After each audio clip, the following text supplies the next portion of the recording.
Hello, everybody, and welcome back to the Intercollegiate Game Night Spooktown Invitational. We've got the losers finals here for you today between University of Texas Dallas and Arizona State University, a rematch that went pretty late yesterday. I'm going to be one of your casters today. My name is Terrain, and joining me, who was not here yesterday, is the one and only Pineapples. How you doing, buddy? I am doing wonderfully this afternoon. I'm ready to get into what promises to be a fantastic losers finals match, as you said, between UT Dallas and Arizona State University. Once again, you mentioned this is a rematch from yesterday where UT Dallas did take the win. However, now they've both met up at the end of our losers bracket in this best of three, and they're going to be trying to make their way into that losers side of the grand finals to face off against University of Toronto in our match later on today. I'm looking forward to it. These teams are looking to compete for the larger prizes, although all three of these teams have secured pieces of the prize pool. First place gets $20 of RP, as well as a Cougar Core X keyboard for each and every one of their players. Second place is going to be looking for at least a chance from this game, and it's going to be $10 of RP as well as a Cougar bunker, which houses your mouse cable so it doesn't drag whenever you're trying to move your mouse. It's not very useful for cordless mice, but if you have a cord for your mouse, it's really good for that. And then third place is just going to be $5 of RP per player. Regardless, all three of these teams that we're going to be showing off today have secured a piece of this prize pool, and now it's to decide who gets what.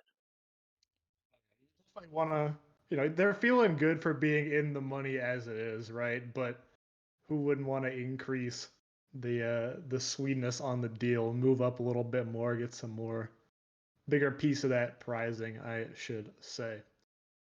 Top of that keyboard for their favors, like keyboards. I just between us, I love having different keyboards, even though I don't use them. I love the feeling of a new keyboard. It always feels so nice to just be pressing on different keycaps. I You don't like to know. just sit there just clacking away. Yeah, clacking like, eh. I don't think you can hear that. It's a headset microphone that I'm using, but I could hear it.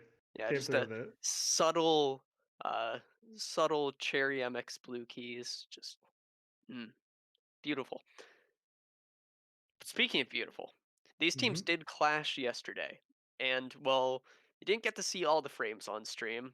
Did have a very action-packed game where multiple players on both teams really showed up, and just to highlight a few of them, specifically on the side of Dallas, who took away the win in that last game, Lunarly absolutely annihilated on the Kennen pick. And he's not going to be able to get it today, I don't think. Like he's likely going to have it banned because Hmm. he was just the most impactful player in the game, completely switching away the course of how the game was played and demolishing fights over and over again with the slicing maelstrom.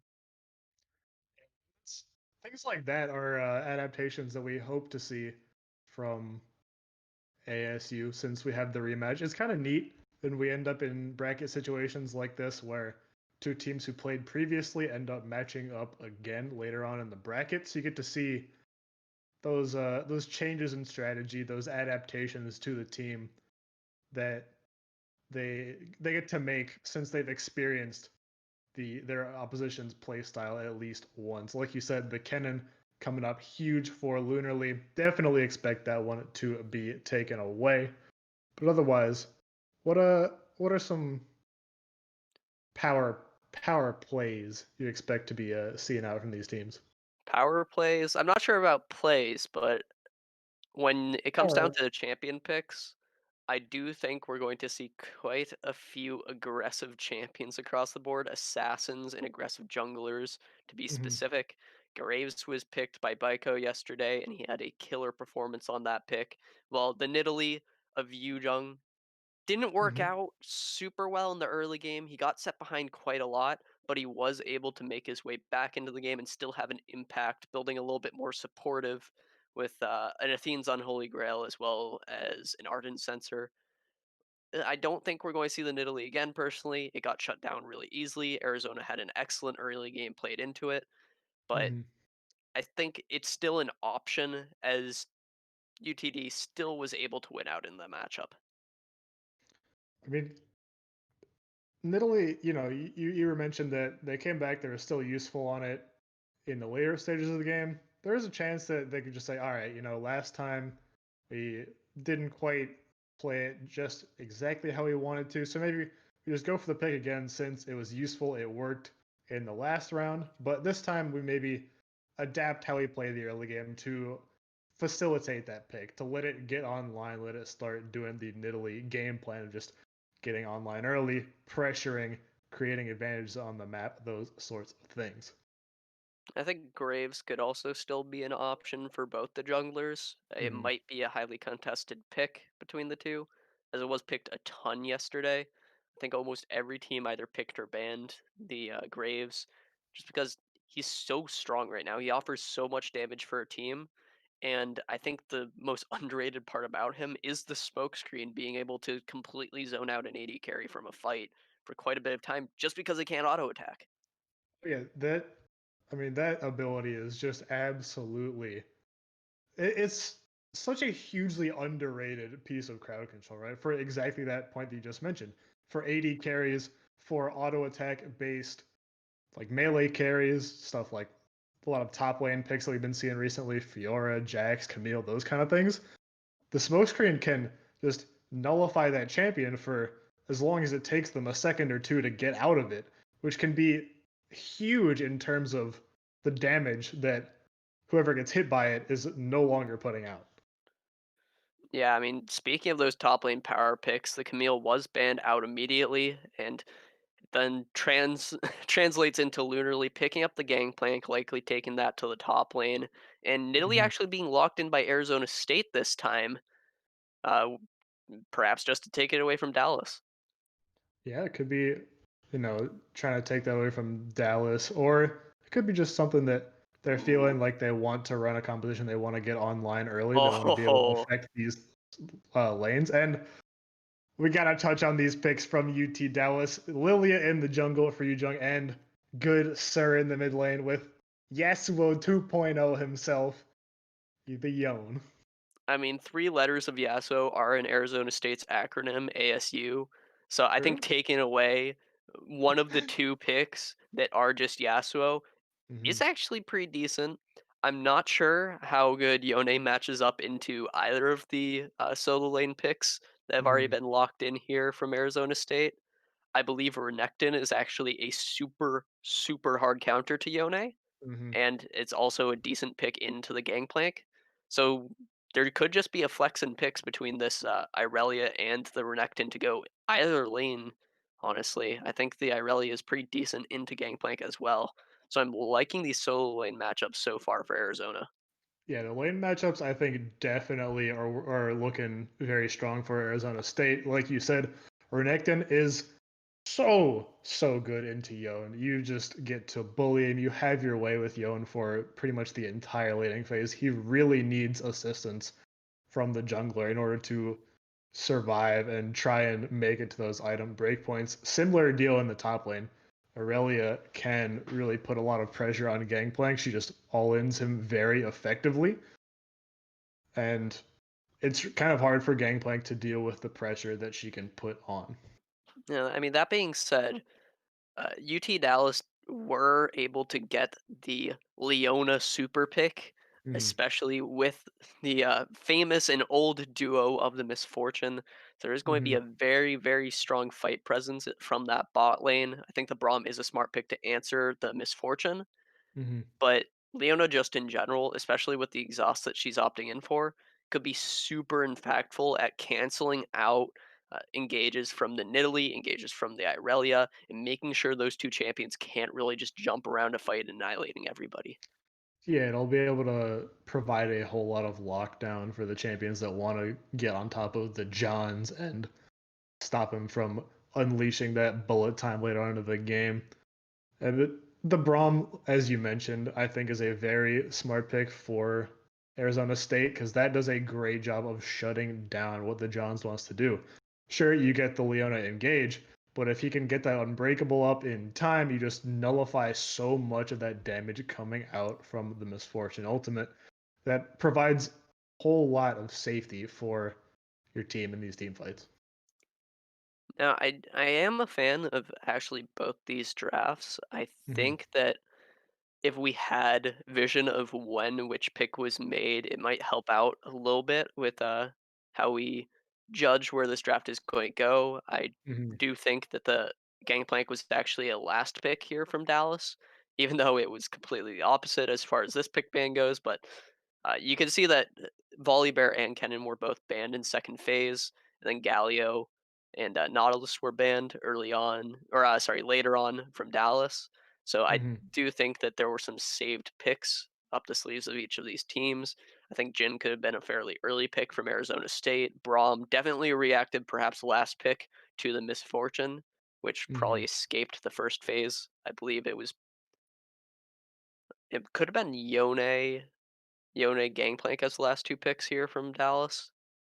But still, I am liking both of the team comps that were drafted here. Both of them have decent engage. Both of them have good damage and split damage at that. They both have Hmm. reliable counters to each other's compositions, and they both have ways to win out on fights and just in generally the game. And I think this game is really going to come down to a skill matchup to see which team will actually come away and go up to the finals versus University of Toronto. I agree that both teams definitely have a whole lot of tools to work with. Like you said, UTL is great engage. You have the solar flare, the combo from Leona. You have the Yone ultimate, which just it's this big old AoE knockup for you to engage a fight, lead into GP and Lilia follow up as well. But on Arizona State side, I feel like they have a little bit more beef to work with in their team comp. They drafted Renekton, who gets reasonably tanky. Aurelia, not the easiest champion to take out once she gets a few items, starts itemizing a little bit tankier. And I think that makes Arizona State's composition just a tiny bit easier to pull off compared to UT Dallas, who has a whole lot of champions that aren't going to be building much health in their itemization. Like Gangplank doesn't get a ton of it. He gets Leandries, maybe a Sterix Gauge later on, but it's still going to be relatively squishy. Yone, similar thing. He's one of those melee carries that builds straight damage, and they could just end up getting annihilated if, Renekton and Nidalee can get a solid combo onto one of them. There could be a whole lot of damage just taken out immediately. Yeah, I'm looking forward to seeing how this game plays out, specifically in contrast to the last game was played. I believe these Mhm. teams locked in two tanks in the, or I think it was the game after this or the game before this yesterday, where two teams locked in Ornn, Scion against each other, and the top lane was just two health bars bashing each other's head against each other until one team just found their way to a victorious point. I'm Mhm. liking seeing more carry-oriented top laners. I think the Gangplank came in huge yesterday. I believe it was actually not for Dallas, it was for Toronto, Mhm. where the barrels were just able to annihilate full comps. But we are going to be heading into game as both these teams are heading across the rift, fanning out and making sure that they've got the vision for any early game plays. Yeah, classic five-man fan across both sides of the river. No deep vision to be gained by either team. Not a whole lot of insight as to where any early jungle pathing or things like that. There's gonna see the Nidalee place down a ward there to spy out any late invades should uh, UT Dallas opt to go for one of those, but they're not going to. They're just gonna leave it alone, put out one ward in the river, reset, go to your buffs. Not a whole lot of information gained, not a whole lot of risks taken, just fairly standard early game. I'm liking that teams are finally picking up the Renekton counter pick to Yone. I haven't actually seen it be played, but as soon as that champion came out, I was like, yep, Renekton's counter. Mm-hmm. Just immediately I saw that. And now it's good to see that Arizona State are picking that matchup, making sure that they've got the winning mid lane. And on top of that, I think Renekton is actually pretty decent for the mid lane because of his enormous damage threat. Sure, he doesn't scale as well as other mid laners as far as damage goes, but he's still going to be able to be a bit of a tank, while also offering that team fight pressure, especially when his dominus is up, to just spit around, heal himself up, and do a ton of damage. Yeah, and especially, you have the incredibly favorable matchup, like you mentioned. Playing into Yone is something that Renekton is extremely comfortable doing. As well, they drafted the infamous Renekton Nidalee combo that can just be so devastating. Can provide early tower dives to go for early plays, pretty much as soon as like level 3, level 4. So I feel like they're going to be looking to put on a whole lot of pressure in this mid lane. Shut down Good Sir. Make sure that Yone does not get the ball rolling.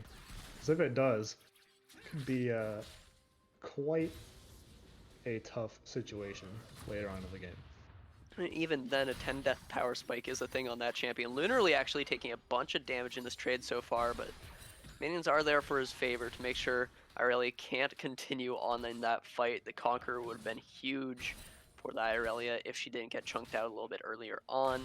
I think the top lane is quite continue going like that, where these two laners just burst out each other until about half health and then realize, wait a second, we might both die.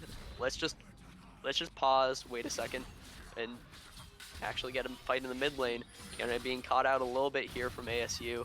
Some more damage is going across in the top lane, though. Top laner 14, looking for another favorable trade, but as soon as he sees that Bambi there, he's going to be backing off, back into his turret and making sure he can stay safe and not give up a first blood. Though it could potentially be a tower dive if a barrel lands. Don't think they're going to be getting onto top laner 14, though.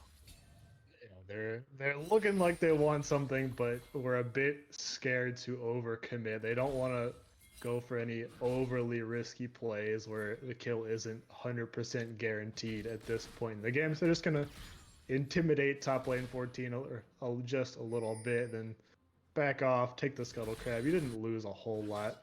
Took the Crow's Vultures up there, so.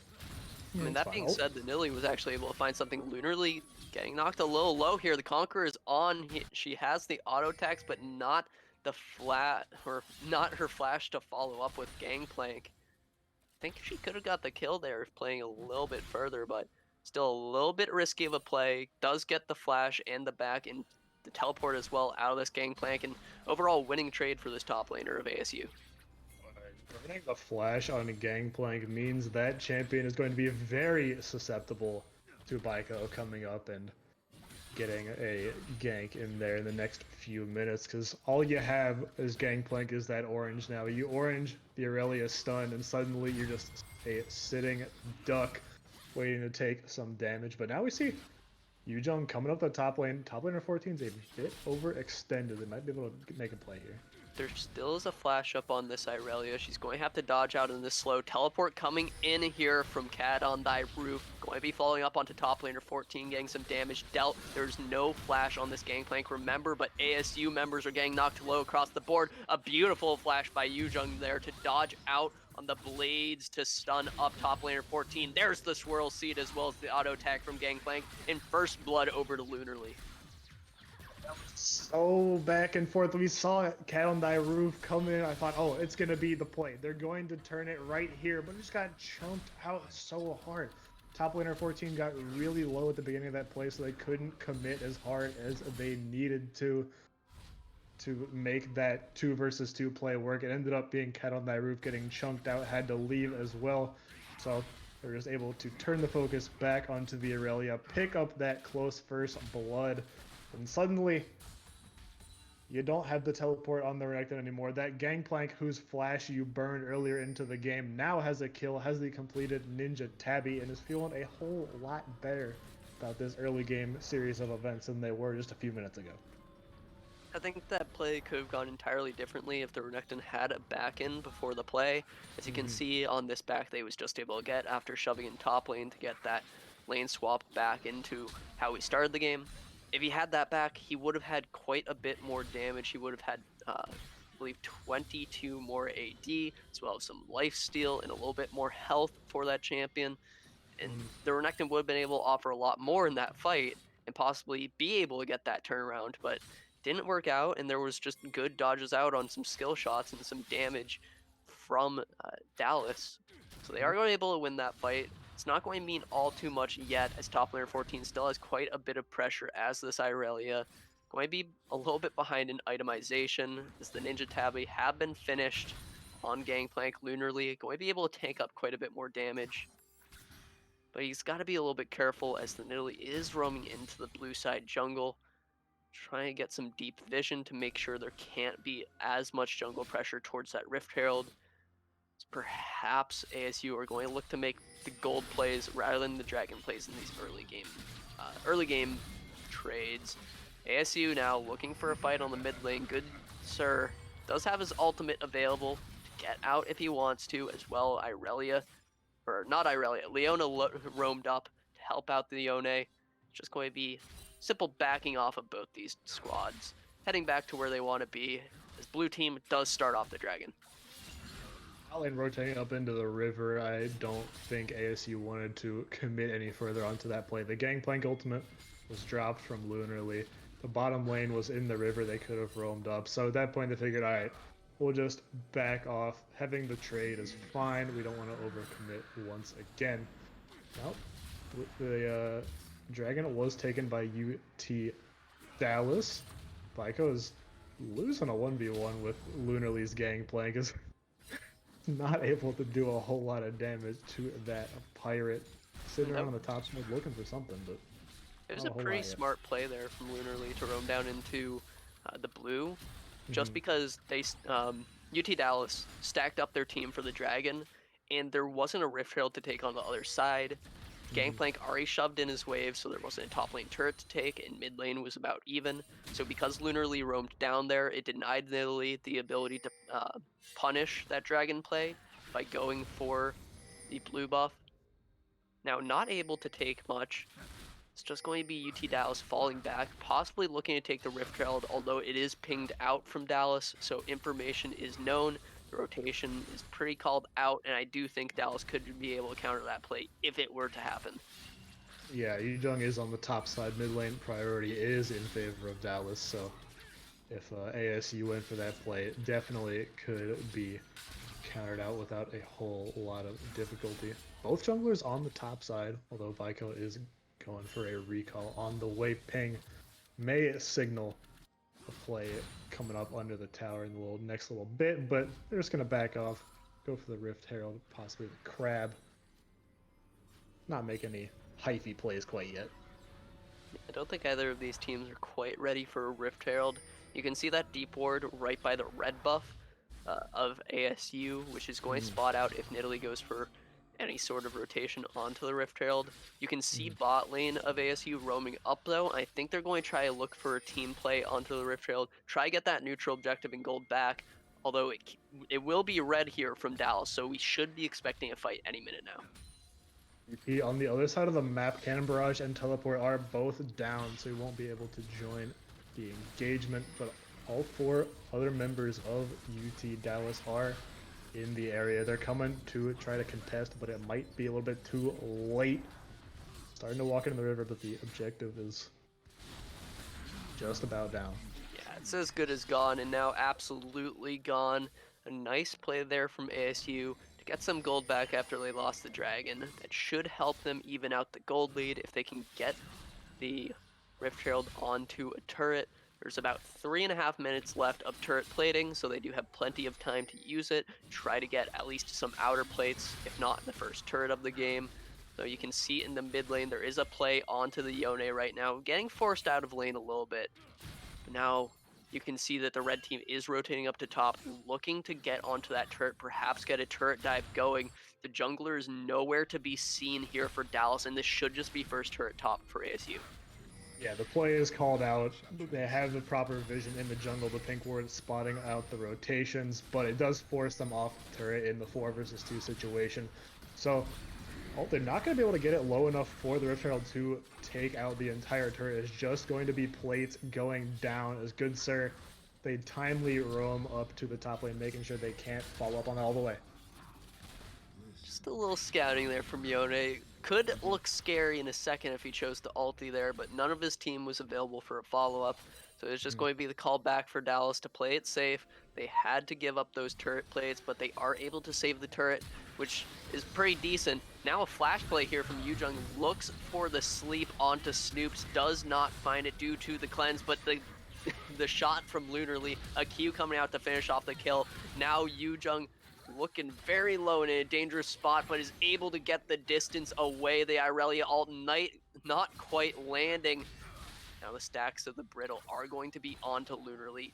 Knocked into a stun, but able to cleanse himself out of it. Now it's looking scary for the red team. ASU having to run back to the mid lane and get out of this fight. They found nothing back, and just in general, a fight win here for Dallas, and rotating into the mid lane to perhaps look for some more gold. Yujong might have overextended, but they were playing just at the edge of their rope. They knew the limits. They knew how much that Lilia could take. Managed to just barely eke out of that situation with just a sliver of health bar, burning a couple flashes from ASU on the way out, and getting Lunarly a second kill on that gangplank, who's now working towards the Trinity Force. Cull in the inventory as well, going to be accelerating that build path once they get that stacked. Still a little ways to go, but I'm sure they will be getting that in the not too distant future. Something I want to touch on right now is the mid lane. ASU drafted this Renekton counterpick to the Yone, but after all it's been said and done in this early game, the Yone has been looking just fine. They've just been, fine and dandy, sitting in lane, farming up, has accrued an almost 20 CS lead over the lane opponent in the Renekton, and that is really not how you want this particular counter pick matchup to be going. Yone with more scaling power on that champion than the Renekton will have. Well, if you let him free scale up to these items like he is doing so far, he will be an absolute monster in the next few minutes. Now, the thing that Renekton wants to go for in that lane matchup is just short trades, which Yone is really good at getting with his spirit form. But Renekton is good as a counter pick, because if Yone tries to go for those trades that make him so good into other laners, he can't do it. He just gets stunned up. His shield won't work due to the cleave just getting negated by the Renekton cleave. And then what are you going to do as Yone? Auto attack a little bit more, send out a Q? You have to play the aggression back into the Yone if you are Renekton. You have to make sure that you're getting that stun off as soon as the spirit form is cast out. And that's how you win out the lane. Win out those short trades. Make sure Yone can't play his strength, and make sure you can out-aggress him. That's just not what's happening in this game, and Dallas is getting away with leads and getting away with their big plays across the neutral objectives on the map. Sure, they lost on the Rift Herald, but they are able to get a lot more in terms of gold. Yeah, they've got CS advantages across the board everywhere except for the jungle. They're up 10, 20 in just about every position. Baiko doing a good job of farming up, but farming up is not what this new elite needs to be doing. He needs to be looking for those aggressive plays, because that champion is very susceptible to being much less relevant if they don't get the snowball rolling, if not ahead of the curve. But now literally getting engaged on the mid lane. He actually baits out the orange a little bit, but the rest of the blue team is here. Good Sir looking to close out that kill. The spirit form to finish it off. Some true damage to answer back for his damage. The rest of ASU not here to follow back up, and kill onto Cat on Thy Roof is just going to be an easy gold pickup here for the blue team. And just as we get finished talking about how the Renekton into the Yone is not working out exactly how they had hoped, Dallas once again making the play onto the Croc in the mid lane. He thought he'd caught Lunarly out of position, but in fact, Cat on Thy Roof was the one that was biting off a bit more than they could chew. Gets taken out by the Yone. One kill going over to the Wind Man in the mid lane, and he'll be feeling very nice about that play in the bottom lane. A little bit too much chosen here from Arizona State. Going to be engaged back on. There's the teleport here from Cat on Thy Roof, as well as the curtain call to lock down Lunarly. The damage is on. There's the Renekton picking up the kill. Cat on Thy Roof now going for the turret dive. The Johns in a very tricky spot. Does have the flash. Is going to get the Nimbus Cloak to speed himself away, but a turret should go over to ASU, as it's actually their second turret of the game after the top lane turret had fallen earlier. Yeah, good on ASU for taking the initiative, making that 4-man play into the bottom lane. Thought Lunally was going for the sneaky lane gank in the lane bush. Great teleport from Cat on My Roof to turn around that play, get the kill onto the support, get their second turret of the game. And now we've been hyping up UT Dallas for this entire time, how they've been playing really nice, playing really solid. But it is ASU with the, albeit slight, gold lead here at 17 minutes into the game. 1K only is the lead, so nothing really to write home about. However, they've been doing a decent job of keeping themselves in it through towers and neutral objectives and the like. I mean, that being said, Dallas still has a lot of sitting gold on the map, a low top tower, low side lane towers. Once those start getting taken down, the gold lead should creep back into Dallas's favor. So ASU does need to keep pushing out these lanes, making sure those objectives cannot be taken. And that's what's going to snowball their lead ahead. That's what's going to continue this lead to happen. Good Sir, looking for some damage, isn't able to find it, and a fight should be breaking around the mid lane right now, as there's the sleep from the Lilia. Yujong looking for the massive CC. There's Good Sir with the ultimate. The John's picking up the kill with the bullet time. Now Renekton in the backline, getting knocked very low. Trades for trades. 2 members down of ASU already. Top laner 14. Finding his way into the fight, though, as the damage is still here. The carry lanes are still up. Tree Kangar going to fall down, and a Rift Herald should likely be secured here by the red team, although they are just going to look for the Lily in the mid lane. Current call called out. This slows landing. Should there be a flash? Yes, there is. And Yujong is going to get out with their life, but still, a big fight win for ASU. It's actually not going to net them the gold lead. That turret falling in bot lane gives them 500 up. Yeah, but it ended up 2 for 2, I believe, on the when all was said and done, when the dust settles. So, you know, two members traded on both sides, AD carry and support for. I don't remember, jungler and support on the other side. Mid laner and jungle. ASU fell. Yes, correct. But anyways, while that was happening, Lunally on the bottom lane picks up the standing gold that we mentioned earlier, some of that at least in the bottom lane tier 1. So they ended up getting a bit more gold traded back into their pockets now. We're seeing the map split, objectives traded on both sides. UT Dallas on the Rift Herald. Gonna be picking that one up so they can collect more of those turrets later on into the game, try and get more of that gold into their pockets.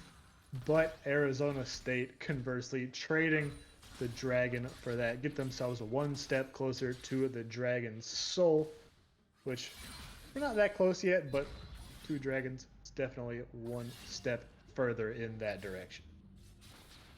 One step further, that is the play that you want to make as Dallas to snowball your gold lead further. You don't need to contest the Dragon. It's not at soul point yet, and not even at threatening a soul point. So giving up that Cloud Drake isn't going to mean all that much in the long run. Though a Rift Herald and perhaps some more gold going over to Dallas should be able to net them another turret, perhaps even 2 turrets if they win a fight. So the fight could actually just happen now in the bot lane, rather a pick. Lunarly getting caught out, Blade Surge going to land, slowed down. There's some more slows and CC landing. Baiko going to pick up that kill. Nice seize of play in the bot lane does not actually net them the gold advantage and the map advantage. The turret falling in the mid lane. Dallas is pressuring the rest of the map, making sure that picks aren't going to work out for this red squad. Yeah, ASU found the pick in the bottom lane, but since they committed all 3 of those members to that play, they end up conceding the mid lane tower for it. Snoops cannot defend that objective 1 versus 3, so UT Dallas able to just walk up, auto attack it down, don't even need to burn the Rift Herald, so they can just take that top, take that for one of the tier 2 turrets if they so please. But, you know, we're getting about a third of that one done, getting towards the halfway point. So Yujong will definitely be looking to make a play and put that Rift Herald down here in the coming minutes. Rift Herald is going to be looking for likely the top turret, if not a fight win, going for an inner turret. Both these teams just positioning around. Yujong looking for a possible ulti play. Isn't quite going to find it, and is actually able to find a spear in his face. Big damage down from that, but not enough to disincentivize a fight in total. Scuttle Crab going over to ASU, finding the top side of the map in terms of vision control and pushing in that mid lane. There isn't much of an objective to take in the jungle. As Baron is up now. There's no more Rift Heralds for the rest of the game. Just one to get placed down. And the wave position isn't going to be there for the blue team, and they've got to start looking to get that down. Shove up a wave. Shove up top wave if you can. Get that last outer turret of sitting gold. Maybe even just look for a fight. They could actually find it here as the sleep is cast out from Lilia to burn out that cleanse. Burns out the cleanse and the Braum ultimate as Pseudo wanted to make sure there was no engagement onto the Jhin. So critically, that cooldown will be down for the next few minutes. Cleanse as well will be down for the next time Lilia ultimate is available. So if Yuzhong gets a stray ball like that onto the Jhin, once that ultimate is available again, there will be no way to remove that crowd control. That will be a free engage. And now UT Dallas all rotating up to the top lane. 3 members going to be going to try and take out the last tier 1 turret on the map. Yep, there is the Rift Herald up top. Not going to be used immediately as they do have the advantage in this play. Already getting the turret down. Solar Flare looking for the Renekton, not able to find him, but Pseudo is caught out in the jungle, has the flash, able to dash out. Still a lot burned from this red team. ASU having to back out of the jungle and now full control over the Dallas to look for a Rift Herald play. So they're actually running out of time to use it. Kind of dropping it in the jungle. You said ran out of time. They're just going to drop that down. They're going to go onto the Baron, leave ASU to deal with that Rift Herald. Maybe buy some time to burn down this objective. But ASU is sniffing it out. They know what's up. They're going to look for the contest. They're looking to bait out a fight right now. Dallas finding what they need. There's no flash on this Braum. The pick is going to be secured, but Cat on Thy Roof in the back line finding some damage, but finding damage onto himself, gets taken out as Lunarly also on the other side of the fight. Low health bars across the board here for Dallas. The curtain call called out as he's going to find the damage. Cat on Thy Roof is not alive, but Cat in the jungle is.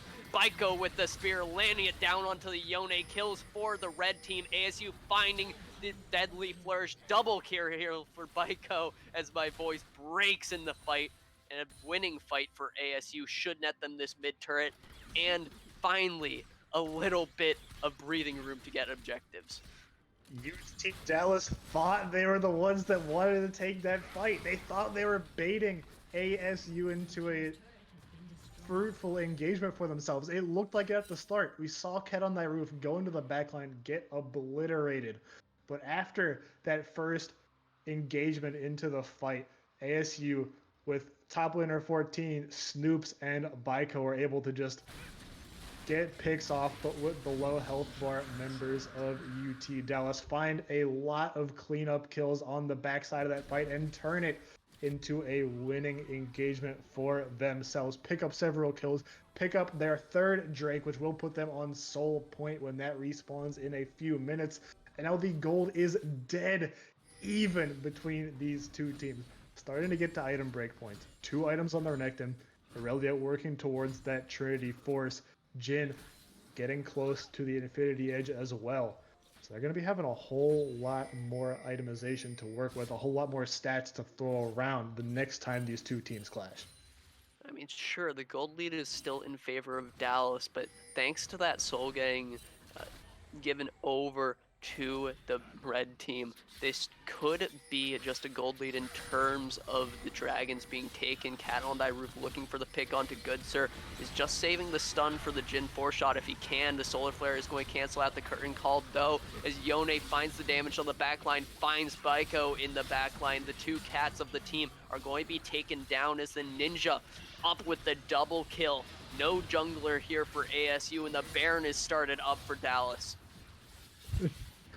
Good Sir somehow in the 1 versus 2, taking out both Cat on Thy Roof and Baiko, put in more work, taking out the Braum, getting at Snoops a very low Baron. Now gonna be peeled off.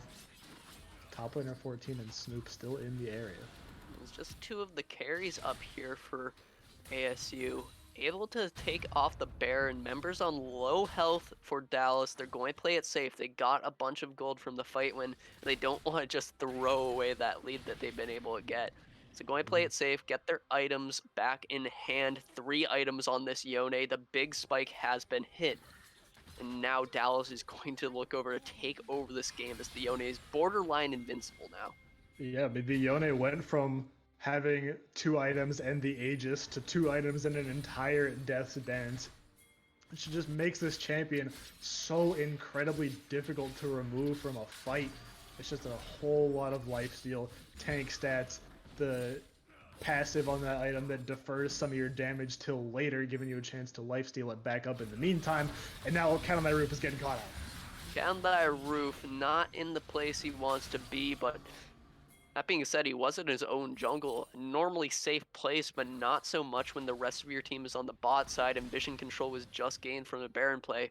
Pause is going to be called out here. I think it's likely on Arizona State, but we'll get more information to you as we find out what's going on in game.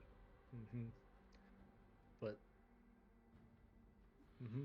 we saw that Renekton just walked up to those Krugs, seeming unaware. Lunarly and Good Sir found that critical pick onto the Renekton right before this pause. Now they're on to the Baron. 1 man down when we go to it. The game once again. It's going to be very difficult for ASU to contest this objective. Yeah, I do think it's going to be very difficult. The jungler is on the bot side of the map right now, still has plenty of time to rotate up, but being so far behind is not looking very good for ASU without their mid laner. This fight should be pretty one-sided. We're out of the pause though. The Baron is falling ever so low. No contest here from ASU. The Baron's going to be picked up. There was vision on it, be known that it was going down. But ASU just decides, we can't win this fight. Let's just try to clear the map a little bit and make sure we get control over the Dragon Pit. So when it comes up in 2 minutes, we will be able to have control and deny that soul. Yeah, they're just taking the time to get control of these waves, make sure that UT Dallas can't immediately respawn and have pushing waves to work with the Baron. So they pushed out mid lane, they got bottom lane pushed out to the tower. Now they're waiting in the jungle for any stragglers of UT Dallas to pass through. 4 members on pink wards out of vision. So UT Dallas doesn't know where they are, but they're just sticking to that mid lane, avoiding that side of the jungle altogether.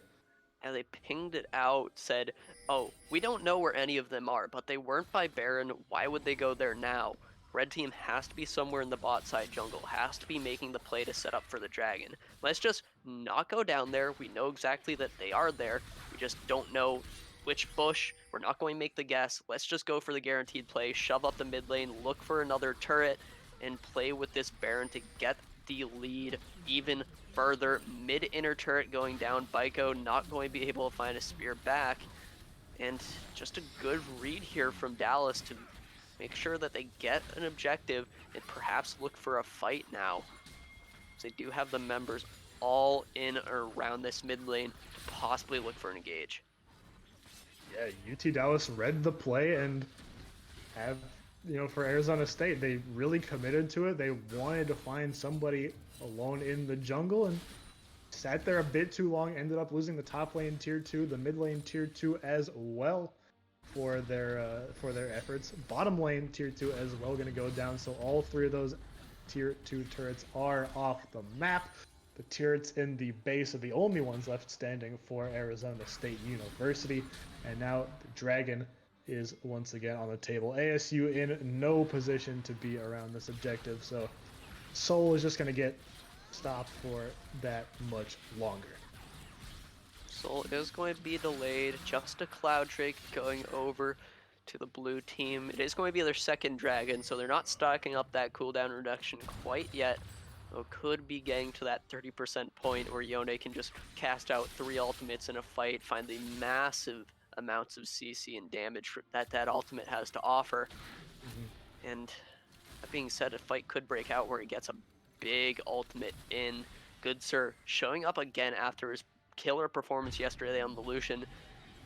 Really showing off that he is the mid laner to watch in these series. Especially on the AD picks. Absolutely putting the team of UT Dallas on his back. 8-1-1 on the Yoni. Absolutely dominating the mid portions of this game. You just, in the early game, the mid lane was just really kind of stagnant. Nothing really happened. They're just going back and forth, clearing waves, trading here and there. No real action to speak of. But now, good sir, taking that time to get those items, going into the mid game, Lunarly is caught out in time. I'm not sure if that splash is going to save you, brother. You're not getting over a wall. The Irelia still has plenty of dashes. The curtain call doesn't really find much of anything, except for maybe a little bit of damage onto Yujong. Still, a good pick from Arizona. Will net them a little bit more gold back towards themselves, knock out that top laner to perhaps ease up the control on the map, make sure their laners can continue farming. Jin is starting to get to that point where he has a lot of gold in his pockets. He has 75% crit chance, a decent amount of attack damage, and with the rapid fire cannon being finished, he's also going to have quite a bit of safety in any of these fights. I do think as long as he has his summoners up, he should be fairly safe from the Yone as well. So keep your eyes on Snoops in these fights. He is the damage that's going to put ASU back in this game if it does happen. Level 15 wants to get up to that level 16 mark, to have level 3 in the curtain call. We've seen several times in this game where a fight breaks out, he's able to use that ultimate to great effect to clean up low health bar enemies. Very much wants to get that third rank in that ability before the next fight, so he can do just that. Good sir, once again on the cat and eye roof, but no ultimate committed means no kill in the bottom lane. Yeah, so much damage from Yone right now, having 5 items finished, control wards taking up that last slot for now. Champion's very scary. Lunarly in an interesting place again. The members of the red team behind him has to walk up into the jungle. No flash available, but a team available in the river. So now ASU has to back off from that play. They can't make the aggressive rotation onto that gangplank. It's now in the top lane. Good Sir looking for the solo kill onto Cat on Thy Roof. Is going to have the damage, the huge spirit form explosion that answered up. I swear that wasn't a Zed being played. It's now ASU looking to answer on the top side of the map. Curtain call called out to look for some slows, but just the disengage here. The rest of the members of the team have made the rotation up to top, trying to cancel the backs to give the time to Good Sir to close out the game. The inhibitor has fallen as the Yone is looking to continue. The John's trying to chase, teleport in the bush. True Kangar has the stun though, as top laner 14 is going to fall. A teleport, a second teleport going to be used, this time on the side of Dallas, getting into the base with the Yone, taking down the turrets. One down, the second soon to follow. There it is. Nexus going to fall as well, as Dallas with the backdoor should be able to close this game out nice and easy and move themselves up to 1-0 in the series. Left Good Sir alone with Cat on Thy Roof in the bottom lane, got the solo kill, and critically avoided the engage on the top side from ASU. They navigated that situation so well, kiting back and forth with the gangplank just to make sure it didn't get caught, make sure ASU was still trying to get that carrot on the stick that was being dangled in front of them, waste their time, let Good Sir push all the way up through that bottom lane, end the game, and a beautiful cap off to that game one by UTD.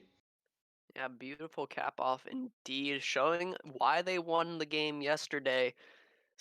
Was definitely a more dominant performance from them in this game. Sure, they didn't have a super dominant gold lead for the majority of the game, but they were dictating how just about every single play went for both the teams, making sure that Arizona never had any sort of pop-off moment to seize objectives, get themselves much of anything from those winning fights that they had.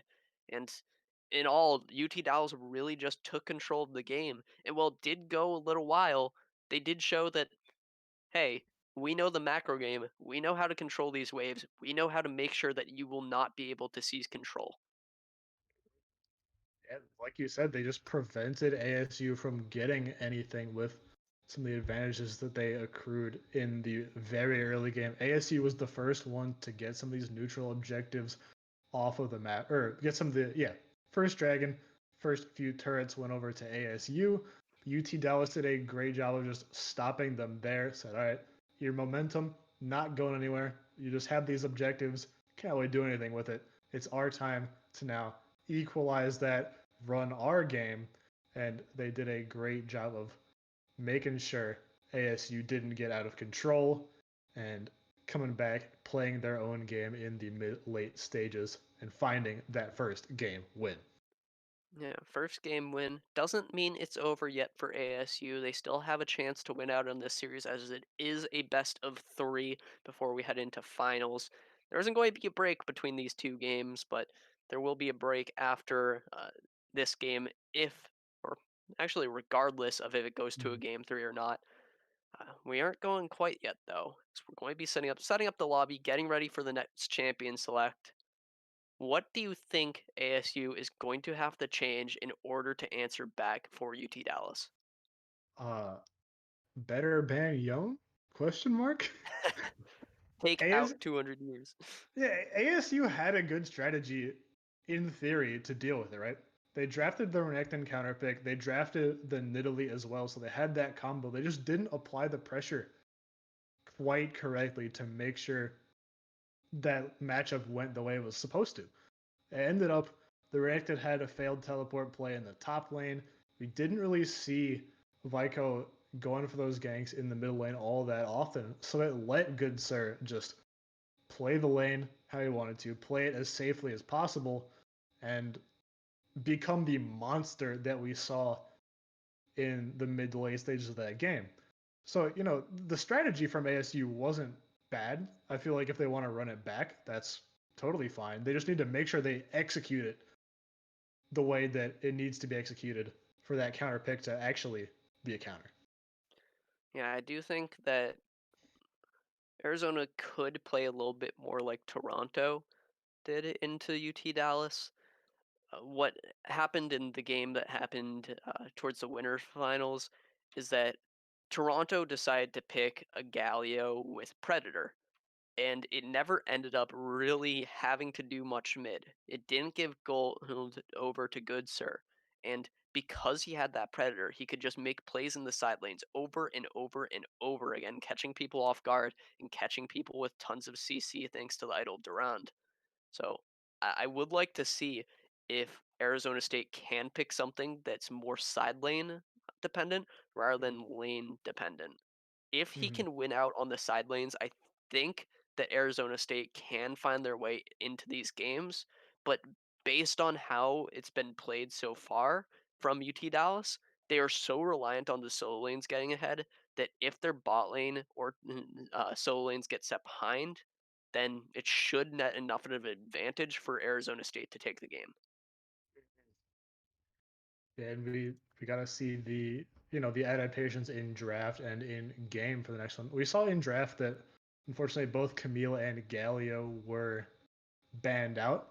You were mentioning wanting to play Galio into UT Dallas. Camille, the classic pairing. If those are not banned in the next draft, maybe that is a possible option for ASU to go for. Top laner 14 was looking pretty good on the Aurelia, but unfortunately just wasn't able to have quite enough agency in that game to make the big plays. If you can get a draft off with, the Camille who can just force engagements with the Hextech Ultimatum, even if you don't get Galio, that's fine. You still have a more guaranteed way to get in, disrupt fights, and make your own plays.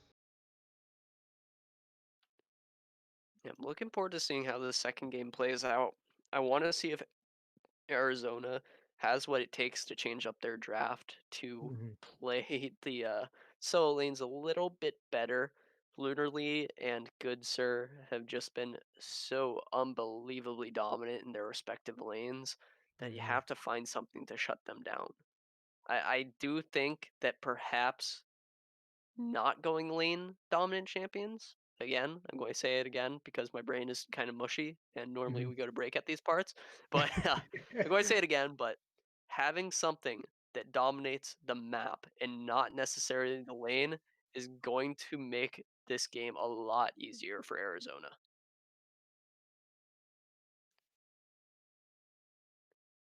think that until we get the rest of the players in lobby and get the match set up and ready for the second game, we are going to head to a short break. I know that I said we weren't going to a break, but it's taking a little bit longer than we thought. So we are going to just throw it over to a quick a quick break, and be back with you in a matter of seconds or minutes. The Games and Online Harassment Hotline is a text message based, anonymous, and confidential emotional support hotline, and it's created specifically for the gaming community. Because we're gamers and creators, and we want to help each other. So, how does it work? Well, you text us and we listen. Our hotline is 100% anonymous. We can talk about anything you need to, and only what you want to. The Games and Online Harassment Hotline is an inclusive resource for anyone, no matter how you identify. If you feel that you need emotional support, you can start right now by texting support to 23368, and our qualified responders will be there to listen to you, free of charge. Reach out, get help, and let's make this community a better place to work and play.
Hello, everybody. We are back with game two, and we're heading right into it as soon as possible because we actually started a tad bit late. Champ Select is already underway, and we already have some picks to discuss already, and some spicy ones at that. Oh yeah, for UT Dallas, we see picked up Kenan, Lilia, and Yon. Going to be the last lock-in for Arizona State. Jace, Graves, and Akali. Aggressive champions all over the board for both teams. Aggressive champions is the play. Cat on Thy Roof played the Akali yesterday.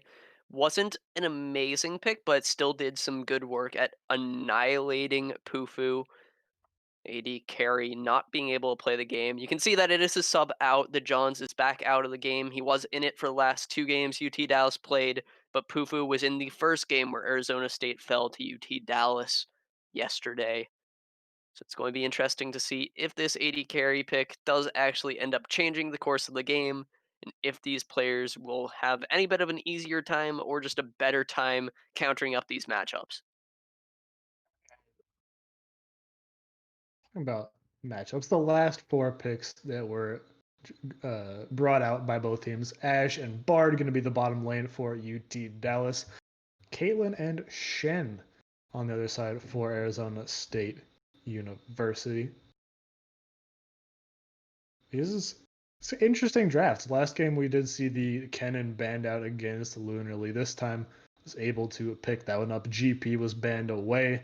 They didn't want to see the very strong performance that Lunarly put out game one of that champion to get repeated this time. Yeah, I'm actually looking at the support pick for Arizona State. Shen, not the Mm-hmm. most common pick in the world to pick as a support, but I would have thought, although I can't exactly confirm, that Shen was probably picked very early in the draft as a Mm-hmm. flex pick between jungle top and support. So I think that they kind of just got stuck into picking Shen, Mm-hmm. although it might not be the best versus a Bard Ashen lane.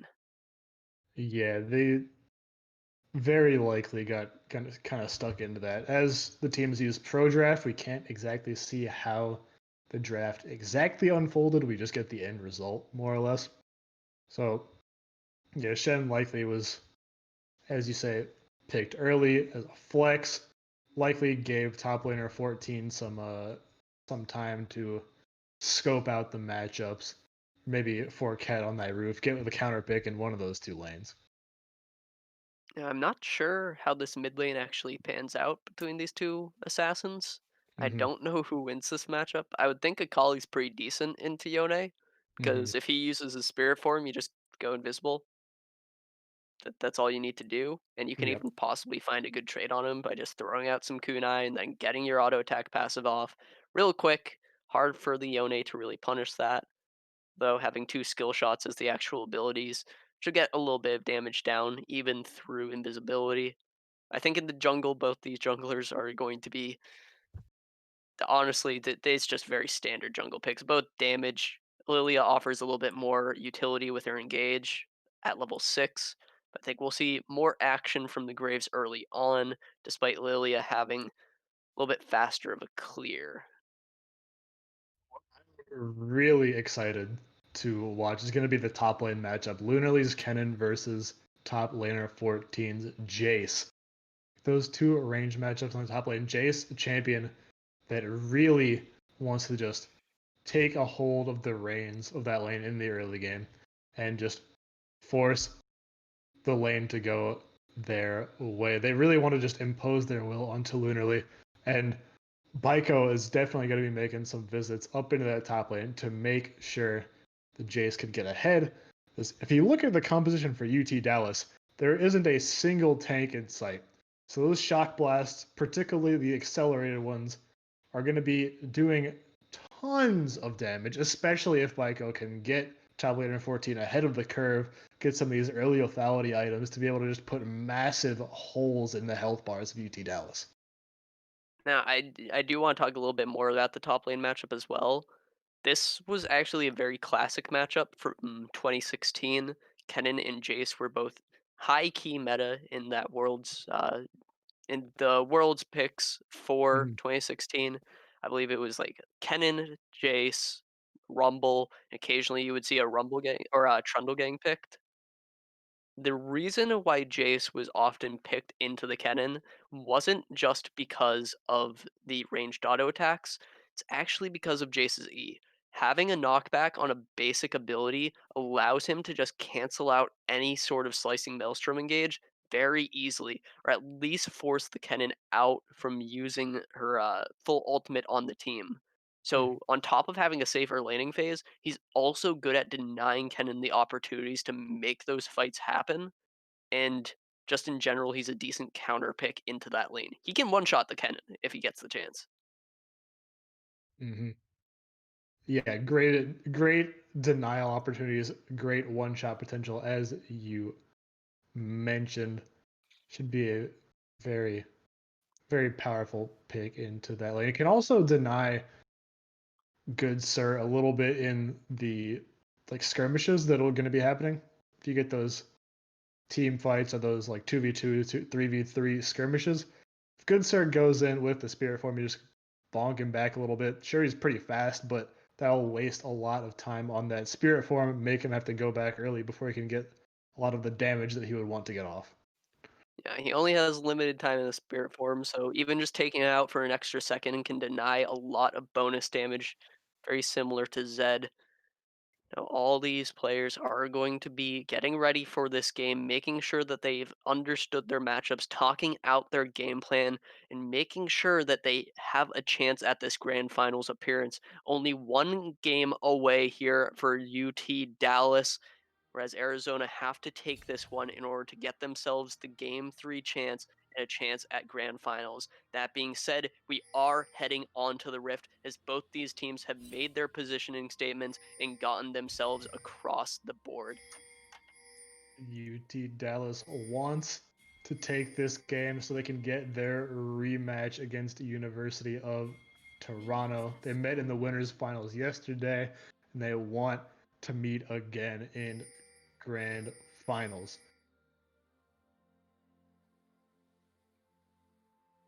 But in the beginning of the game, we're just seeing, oh, not quite the standard fan. It's three members of UT Dallas are going for late invade onto the blue buff. Generally a good idea to deny a little bit of the Graves early clear. He's going to be sitting in that bush and he has a safe enough clear to be able to burn that smite to try to steal away from the Lilia. Pseudo looking for a taunt does find a few members, and Yujung is now in a bad situation, about 250 health, but the blue buff is going to reset. And now both these teams are just going to be setting both of each other behind a little bit in XP. Although the battle of attrition has started, and now both these teams are just going to be trading blows back and forth as we get a little bit of an ARAM here, but in the jungle, a flash taunt to burn out Good Sir's flash. He's getting ticked down. Akali with the kill, traded back, Cat on thy roof falling as well, but still 2 kills over to Arizona, looking for a third. Pufu flashing out of the Piltover Peacemaker. Now Tree Kengar is going to fall as well. 3 kills for Arizona and starting off a lot better from that last game. It was a disastrous invade from UT Dallas. They went in once, they wasted a little bit of time. They had the opportunity to just leave and take both teams being set behind a little bit in the early game, but they really wanted to force that level 1 fight. Pseudo starting the taunt on the Shen was able to get a great flash taunt onto a couple of members, lock them in place, let the rest of the team get that follow up, and it ended up just being an incredibly one-sided fight for UT Dallas. Pufu was the recipient of the only kill for UT Dallas. On the other side, Snoop's 2 kills on that Caitlyn, 1 kill on the Akali. And this Caitlyn gets to come to lane with a full pickaxe at level 1. Yeah, full pickaxe is a very scary thing to lane against, especially against a Caitlyn.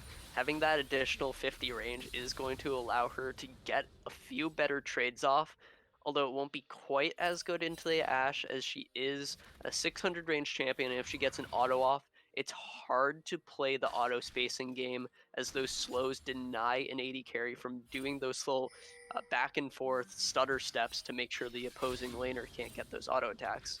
So even though the Caitlyn is going to have a little bit more damage, it shouldn't matter quite as much just due to circumstance of the matchup. Mm-hmm. And Shen isn't really known for being an incredibly strong laner, especially when you're against double ranged matchups like Ashe Bard.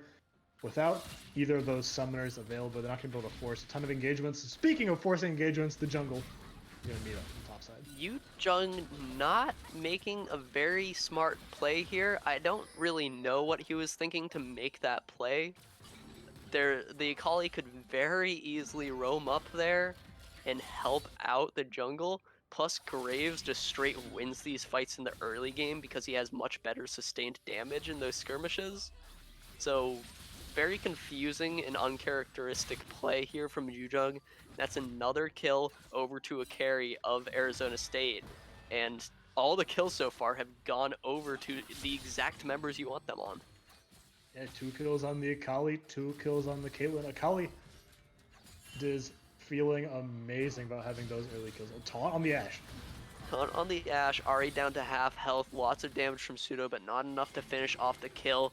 Heal should allow Pufu to sustain back up, but finding those subtle fights, quick trades, is going to mean everything here for the Arizona bot lane. Bard looking for another fight. Yujung here as well, gets the stun down onto Snoops. No flash on that Caitlyn. The kill going over to the Lilia. Shen able to walk on out of there, gets the shield, and Tree Kengar a little bit too deep. Makes it a 1-for-1 trade, and beneficial still to Arizona State. Yeah, the kill going over to the Caitlyn, whereas UT Dallas's kill did go over to the Lilia, so that AD carry does not get the lion's share of that gold. So honestly, bite bold. Long E. A long E indeed. Good sir taking him back with the spirit form. But I want to give you the chance to finish off that point that you were saying before that little fight. Yeah, the Caitlyn getting the kill probably is going to mean that play is net advantage to Arizona State. A kill in the Lilia doesn't mean a whole lot in terms of these fights when the teams get to skirmishing. Sure, she does a decent amount of damage, but having her AD carry 1 kill more ahead is going to mean a bit more. Now, Cat on that roof, dive in the mid lane, and get collapsed on by 2 members. I shouldn't be able to get the kill and the perfect execution to get out. I want to also continue what you were saying in talking about how even if you get the kill onto Lilia, it's still not worth because you dedicated 3 members to the bot side of the map to make a play. You got a kill and a trade. Sure, it's okay if you get a kill and a trade, but that's if you have 2 people there. If it's 2v2 and you get a trade, that's fine. But if you're dedicating a 3rd member of your team to that fight, then you're not getting any sort of gold advantage from it, and you're losing map pressure. All of a sudden, Baiko can look for something somewhere else on the map, knowing that the jungler isn't there, and because of Lilia making that play, it actually leads to Infernal Dragon here for Arizona State, which should push their gold lead up to around 3,000 at this point. Yeah, they're looking very healthy in the early game. This honestly is been way far accelerated from what we saw last game. Goodsir just taking an absolute chunk from this Akali that has a revolver in her back pocket. When she gets to that gunblade, she's going to be absolutely terrifying, and she's going to be getting to that very fast. No, she doesn't have the perfect execution. Yujung should be able to just walk on out of here, but a lot of damage dealt onto the jungle means that Baiko still has more availability to deny camps, find the Scuttle Crab, make sure he gets a bunch of a lead onto Bambi. He's already almost level 6, possibly going to hit it off this Scuttle Crab. He is going to hit it off of Scuttle Crab, and he has availability to go into the enemy jungle. His Shen has all the pressure he needs to roam up into the jungle to help out Graves, and on top of that, Akali's winning out on the 1v1. All the advantages for ASU are working in to perfect placing right now, in giving Baiko the opportunity to continue pushing Yujung into a bad place, just like what happened in their first game yesterday. Yeah, now Baiko hovering around mid lane in that alley. I'm sure trying to see if Good Sir steps up a little bit too far. Get a little bit of damage onto him, but no kill to be had quite yet. Just a tad bit of damage. I think the bot lane's going to be shoving in here for the red squad. Arizona State just looking to get a reset. Baiko getting hit by a bunch of damage. The sleep from Lily is going to come out. The collateral damage, not enough movement to get him over the wall. Yujung picks up the kill. And a little bit of an overextension there from Baiko. That jungler is pretty big for Arizona State. It takes a whole lot of pressure off for the time being. Lanes don't have to worry about that strong Graves impacting them at all. They get to go for this fight in the middle lane. There's no Lily ulti here, but not enough immediate damage here from Cat on Thy Roof. There's the Spirit Form, an ultimate to close the gap. Top laner 14 now here to look for Good Sir. There is a knock-up on this Yone. He is going to use to get over the wall, but Baiko is there to find him in a 1-for-1 trade, or sorry, 1-for-2 trade in the end because of Cat on Thy Roof's solo kill until the 1v2 earlier. Looking good for a little bit, but top laner 14 with a very heads-up roam to get down into that middle lane. Didn't end up losing a whole lot as they pushed out the top lane before. Kufu now getting engaged on the bottom lane, almost going down. Yeah, lots of damage. The Ignite ticking down that health bar, but still not enough to secure the kill. Once the Shen uses his Q, gets those 3 autos off, he doesn't really offer that much more damage throughout the fight. It really comes down to the upfront damage, and if Snoops can't find a clutch Q or an ace in the hole later down the line, then they're going to have a lot of trouble getting those kills in the bot lane. But even so, getting the kills isn't always, you don't always need to be getting the kills. If you can get force them out of lane right there. They had the wave almost at the turret, stacked up a little bit, like a wave and a half or so. You force them out of the lane at that point, suddenly you can just push the wave in the tower, deny all that gold and experience to the tower, and that's how you end up 30 CS above your lane opponent at 10 minutes into the game. It's an incredible lead in the bottom lane for Stoops and Pseudo. Same play happening that just happened earlier to pick off Baiko. The sleep pulled out from Yujung is going to get the flash out of Pseudo. A little bit of control over the upcoming Ocean Drake, spawning in about 20 seconds, as you can see in the top left of the screen. And that control, it's decent, but that's a lot of the engage here from Dallas down, and all you got was the Shen's flash. Sure, Shen flash pretty important, but he still has to stand united to join a fight, and that's the big key factor of this champion. Maybe he won't be pulling out a taunt flash, but still, a key utility is still available here from ASU, and one was actually just fully burned here on Dallas. Without that sleep, there goes a lot of fight, and now Baiko finding his own fight, exhausted down from Lunarly, with the top laner 14 joining Pseudo as well to find the assist with Stand United, and perhaps a top turret over to the red team as Dragon gets taken by blue. Baiko has that Rift Herald taking down the plates, making sure they soften up that turret enough for the Rift Herald to take it out. They might actually just not drop it. Just taking a little while. Tempered Fate going down. They're looking for the engage on the Snoops, but not able to find the TP to disincentivize the play. Caitlyn, now safe in the bot side, is going to have the team there to help guard her. Top laner 14 still available, and Powered Shock Blast lands onto Yujung, and all of a sudden the blue team's bot lane isn't able to find the play. And was Rift Herald? Yeah, Rift Herald wasn't even used top, so they don't actually get that turret. I think it's just saved for a little bit longer to try to secure turret plating on another turret, get a little bit more gold out of it. Yeah, they want to try and find maybe that mid lane turret which still has all 5 plates on it, make a play, and use the Rift Herald then so they can get the maximum possible value out of that. In the bottom lane, it was really unfortunate. Tree Kangar was trying to get that Tempered Fate onto just the turret, disable that so they can dive Snoops, but Snoops was able to just dodge into that ability, get the stasis on themselves as well as the turret, so it just canceled out that dive entirely. But now Snoops is in danger once again. No sleep is going to be able to be found, no abilities landing from Yujung. Might give a little bit of turret plating over to the bot side, but first turret should go over to top laner 14 right now, and Arizona State may look to use the Rift Herald to go for that inner turret and perhaps break into the inhibitor turret as well. Last turret plate's falling, first turret goes over to the red squad up top, And you can see the positioning of the Graves to try to get closer to that inner turret. Pseudo is here to guard against Lunarly right now. Forced back and away. Rift Herald used on mid, trying to get some gold over Cat on that roof. Turret being taken down, two or three more soon to follow from the Rift Herald. That's a lot of gold being picked up from the red squad now. Yujong now using his ultimate, gets the sleep. Lots of damage down to Baiko, saved by the Stand United. Lunarly getting onto the backline with the Stand United, but not enough damage followed up. Kalandai Roof soon to fall after he got a kill on the backside of his own end.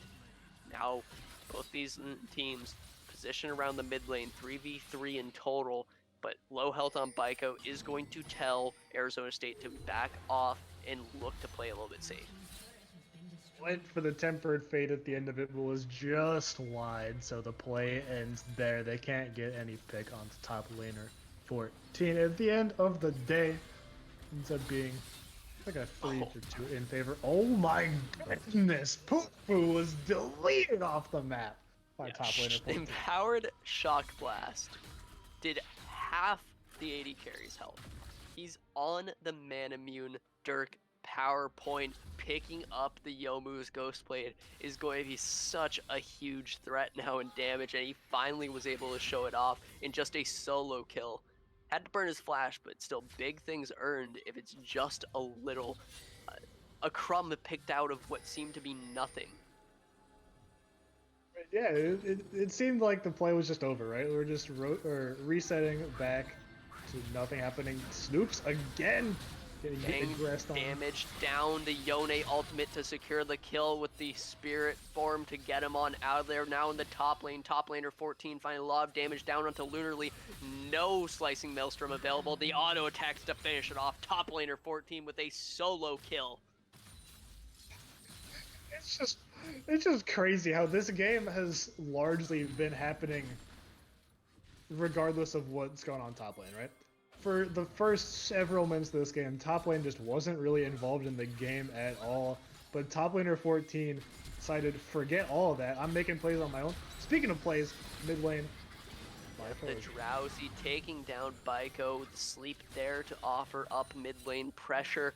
Now Dallas is looking to push up into this turret, get the turret secured, get some gold back in their hands. They're down 5,000 right now. And if they can force more plays with those arrows, they should be able to close the gap, but it's not looking good for them at the moment. We find Tree Kangar. Ooh, there's the Shuriken landing. True Kangar going to be locked down, but Pufu is the one to die instead, giving the gap close over the Cat on that roof. Mid lane pushing for Arizona State, soon to be the turret and likely a dragon. So the mid lane turret does fall. Yeah, will fall in favor of Arizona State, extending their gold lead even further to about 6,000 here at 17 minutes into the game.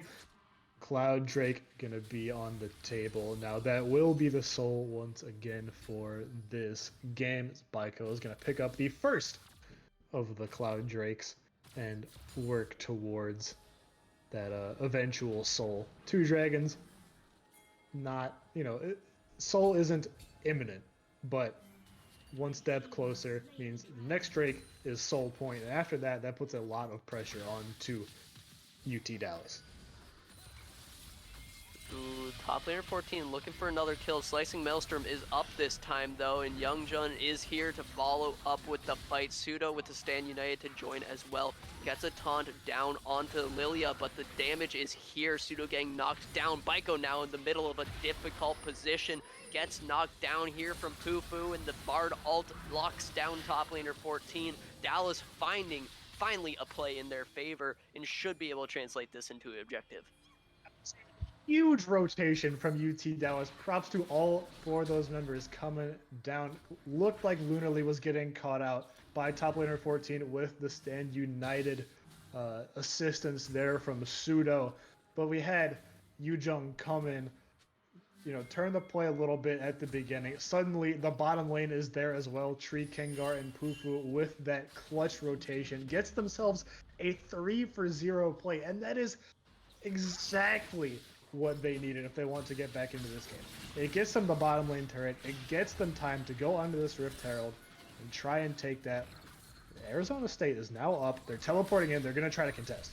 Oh, an excellent steal here from Baiko. Nets the Rift Herald over to Arizona State, and damage across the board. Perfect execution for the double kill. Yone's joined the fight though. Now Good Sir with the damage is not enough to be able to kill off any members, and a triple kill for Cat on thy roof. And that's a huge gain over to Arizona State after something that shouldn't really have gone into their hands. So, you know what I just said about UT Dallas? I'm going to go ahead and retract all of that and say Arizona State pulling an immaculate play at the Rift Herald to just... They got everything they could have wanted. They got the Rift Herald, they got a clean 4-0. Literally Slicing Maelstrom gets a bunch of damage, not enough to kill off everybody, but still one kill actually goes over to Poopoo of all people after a big engage. But still, as you were saying, everything gained here for Arizona State. Yeah, they rocked up to the Rift Herald pit. They said, "Oh, that's a nice Shelly you got there. I think I will take that. Thank you very much. Oh, you got some members on the outside of the pit as well. I think I'll take those as well." And then they just go down mid lane, crack 2 turrets, tier 2 and the inhibitor turret both open. So now the base is vulnerable for University of Dallas. And what looked to be a good swing in their favor ended up being catastrophic at the end of the day. They're now going for the Baron play right as Baiko resets. Could this same thing happen again? Graves is far away for the steal, but members can rotate over this Baron to prevent it. Pings are out. Shen looking for the vision is going to spot out the Baron take, but with a jungler bot side, this Baron should go over the blue team. Dallas does secure it, but now they have to get out Magical Journey to get themselves some distance. They are able to get away with that play nice and clean. Yeah, they had the vision control that they needed. There's no vision from Arizona State in the pit.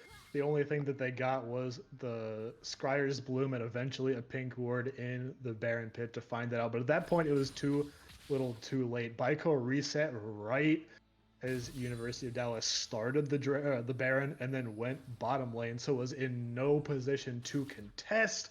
And UT Dallas get a great sneak of that objective to deny that from ASU, which could be game ending. Oh my lord. Yeah. The Akali's starting to become a problem. I'm not sure starting is the right word. Snoop's also finding a kill right here. Caitlyn, the ultimate counter to Zonya's Hourglass, placing a trap under as the top turret falls of Dallas. Now the map is so open here from ASU to play for the split, get this middle inhibitor, look to get the wave in top to soon secure that turret and inhibitor as well. And everything is going their way in this game after they've struggled for so long against UT Dallas. Well, they've already lost 2 games. They are still in this series. It's not best of 5, but still 2 games to Dallas to start. Makes it a little bit scary for Arizona to really walk away with a series. Yeah, they lost their meeting in the winner's side of the bracket.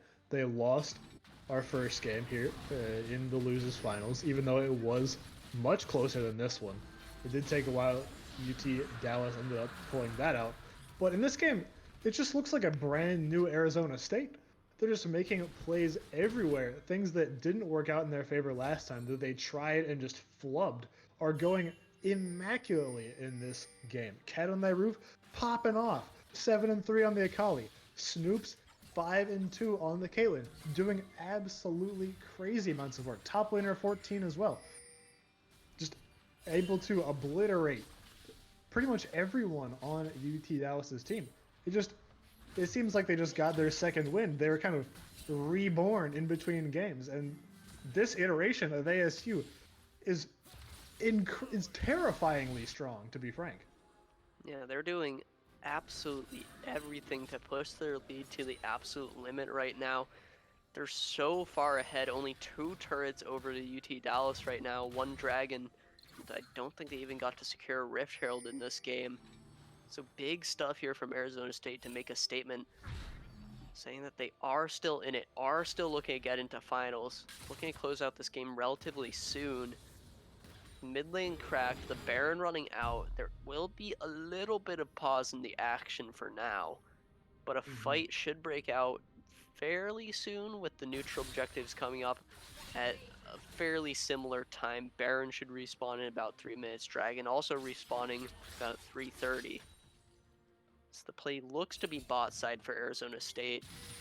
Looking for that last inner turret to be taken down and pushing the gold lead to the maximum without actually getting to the base. Literally now getting engaged on here big from top lane 14. The taunt not quite being able to land. The range is there. The CC as well. Enchanted Crystal Arrow to continue the lockdown. Pseudo to fall over to Pufu, but on the bot side of the map, Arizona State had made their play for the objective and taken the bot turret. They took the bot turret. They lost a member on the other side. Honestly, I think both teams are feeling decent about that one, right? Arizona State is feeling good. They got the last bit of standing gold outside of the base off the map, so now they can just wait till the neutral objectives are up and use those timers to go into the base. On the other side, University of Dallas is going to be content with getting a kill onto Pseudo, because they really just need every scrap of money that they can get. They're down 6,000 gold. Any kill that they can get, any play that they can turn around is just one small step in trying to make that comeback. They're feeling decent about it. Now, game state, currently both teams just trying to have these waves pushing up, trying to get vision control in the sides of the river. Pink Ward in the top side river going to get the vision around Baron, because that is up in a minute. So that is going to be the next big thing on the table. If Arizona State does pick that up, it's honestly just lights out for UT Dallas. They have to get that objective. No. Top laner 14 looking for another fight onto Lunarly, but not finding the immediate damage. And Chad to Crystal Arrow as well as the Stand United might be called out, and it looks like Pseudo is just going to be sacrificed again. He's uses the taunt to get some distance, but Yone with the ultimate finds top laner 14. The gap closes there, but can't continue it onto Pseudo. Meanwhile, in the top lane, Baiko and Cat on thy roof. Going to be pushing up this inhibitor turret. Yujung is looking to be able to start a fight, is going to use those swirl seeds to get on, get asleep, finds multiple members, 2 getting slept down.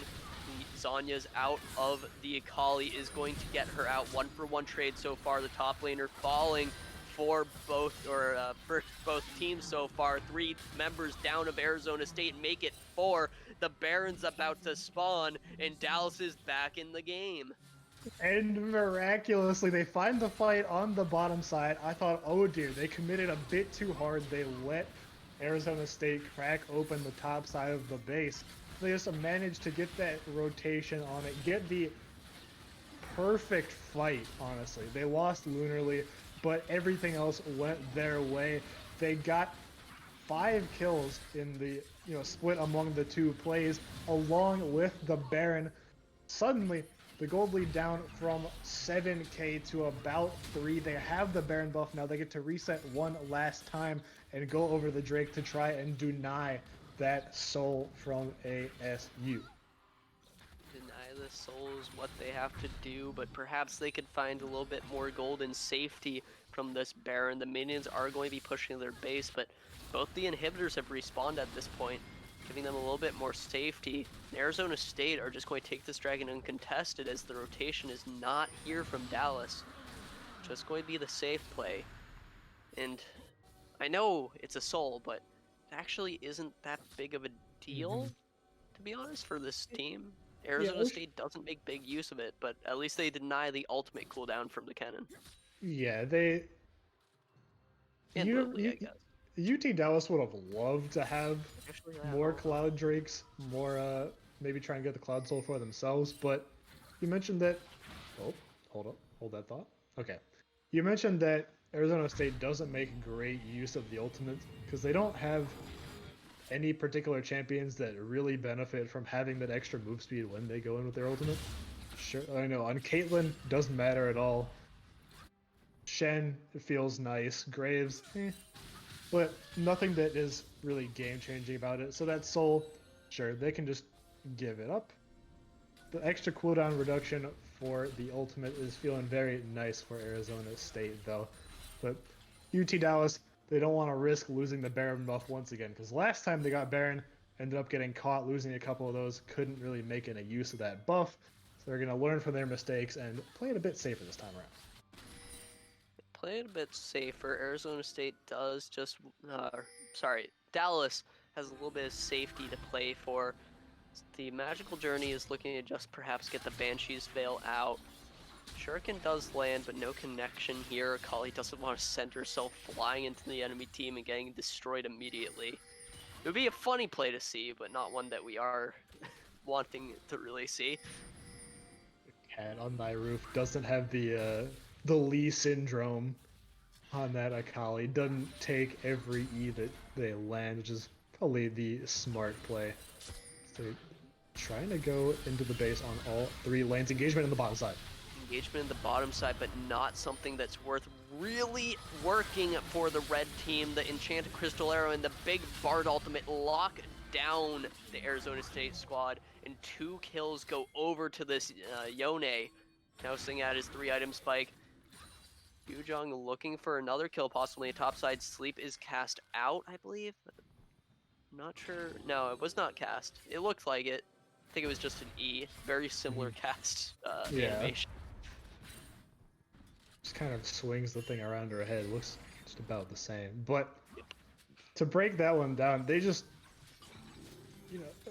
ASU, they were going to push into the base. They had the 1-3-1, one in the top lane, one in the mid lane, 3 in the bottom lane, and Lunar Lee just ended up coming up huge. Run in there with the cannon, has several items now as the game has gone late enough for the itemization to start coming in. Was able to just rip apart the members of ASU with that engage. Tempered Fate and the Yone ultimate as well just sealed that off, as now Yujong has overextended a bit in the jungle. Yujong a little bit too far up. This happened at the very start of the game. It's going to happen again. Baiko picking up the kill this time rather than the Akali. Now Good Sir stuck in a very difficult place. Does cast out the ultimate. Has the damage to find the kill into Cat on thy roof. Is able to find his second one. Takes down Pseudo.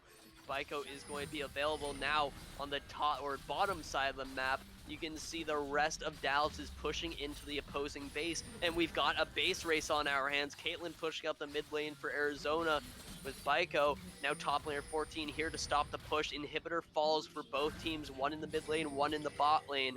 But soon it seems like the red squad is looking to end the game. The same thing that happened to Arizona State in the last game, unable to find the play. The Enchanted Crystal Arrow heading into the base, slicing Maelstrom as well is here, but Arizona State are going to close it out, and we are going to a game 3. It was looking so good for UT Dallas. They were pulling it back.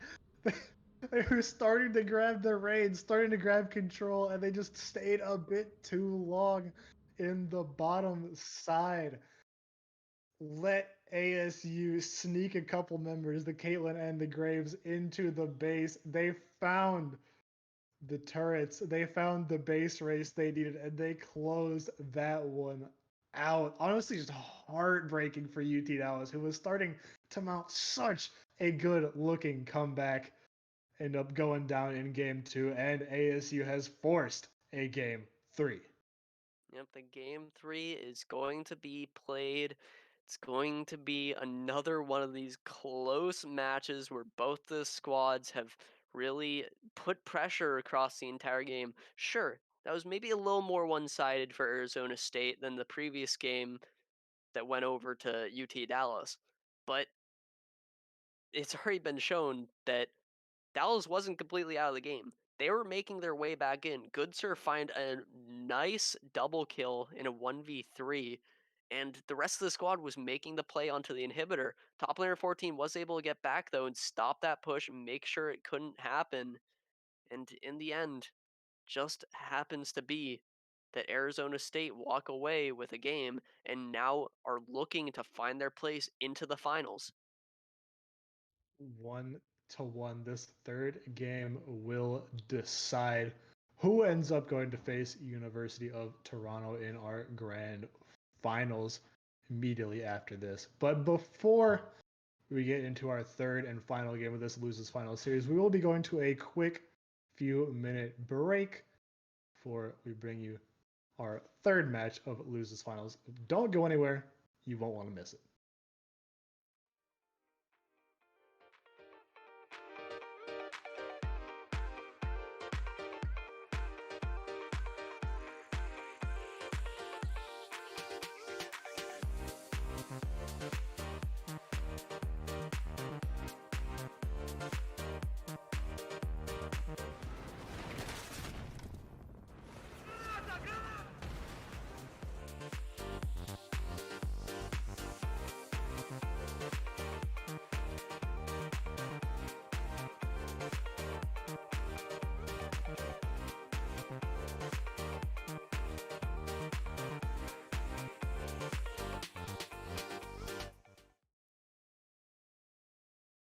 The Games and Online Harassment Hotline is a text message-based, anonymous, and confidential emotional support hotline, and it's created specifically for the gaming community.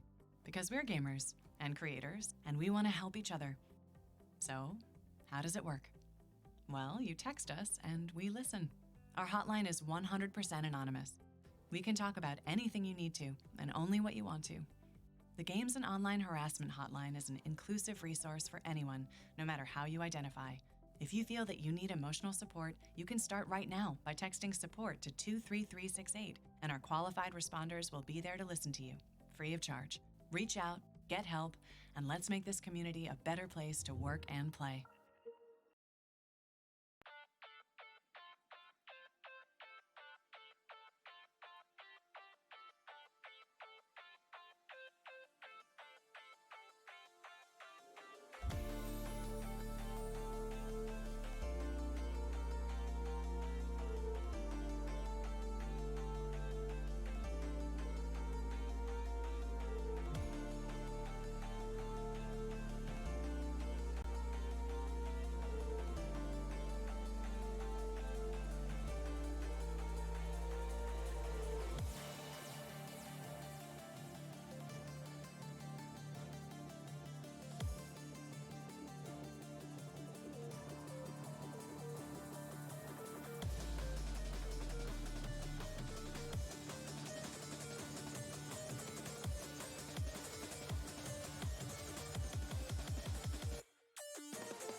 everybody? Welcome back to the ICGN Spooktown, sorry, I keep calling it Spooktown Invitational.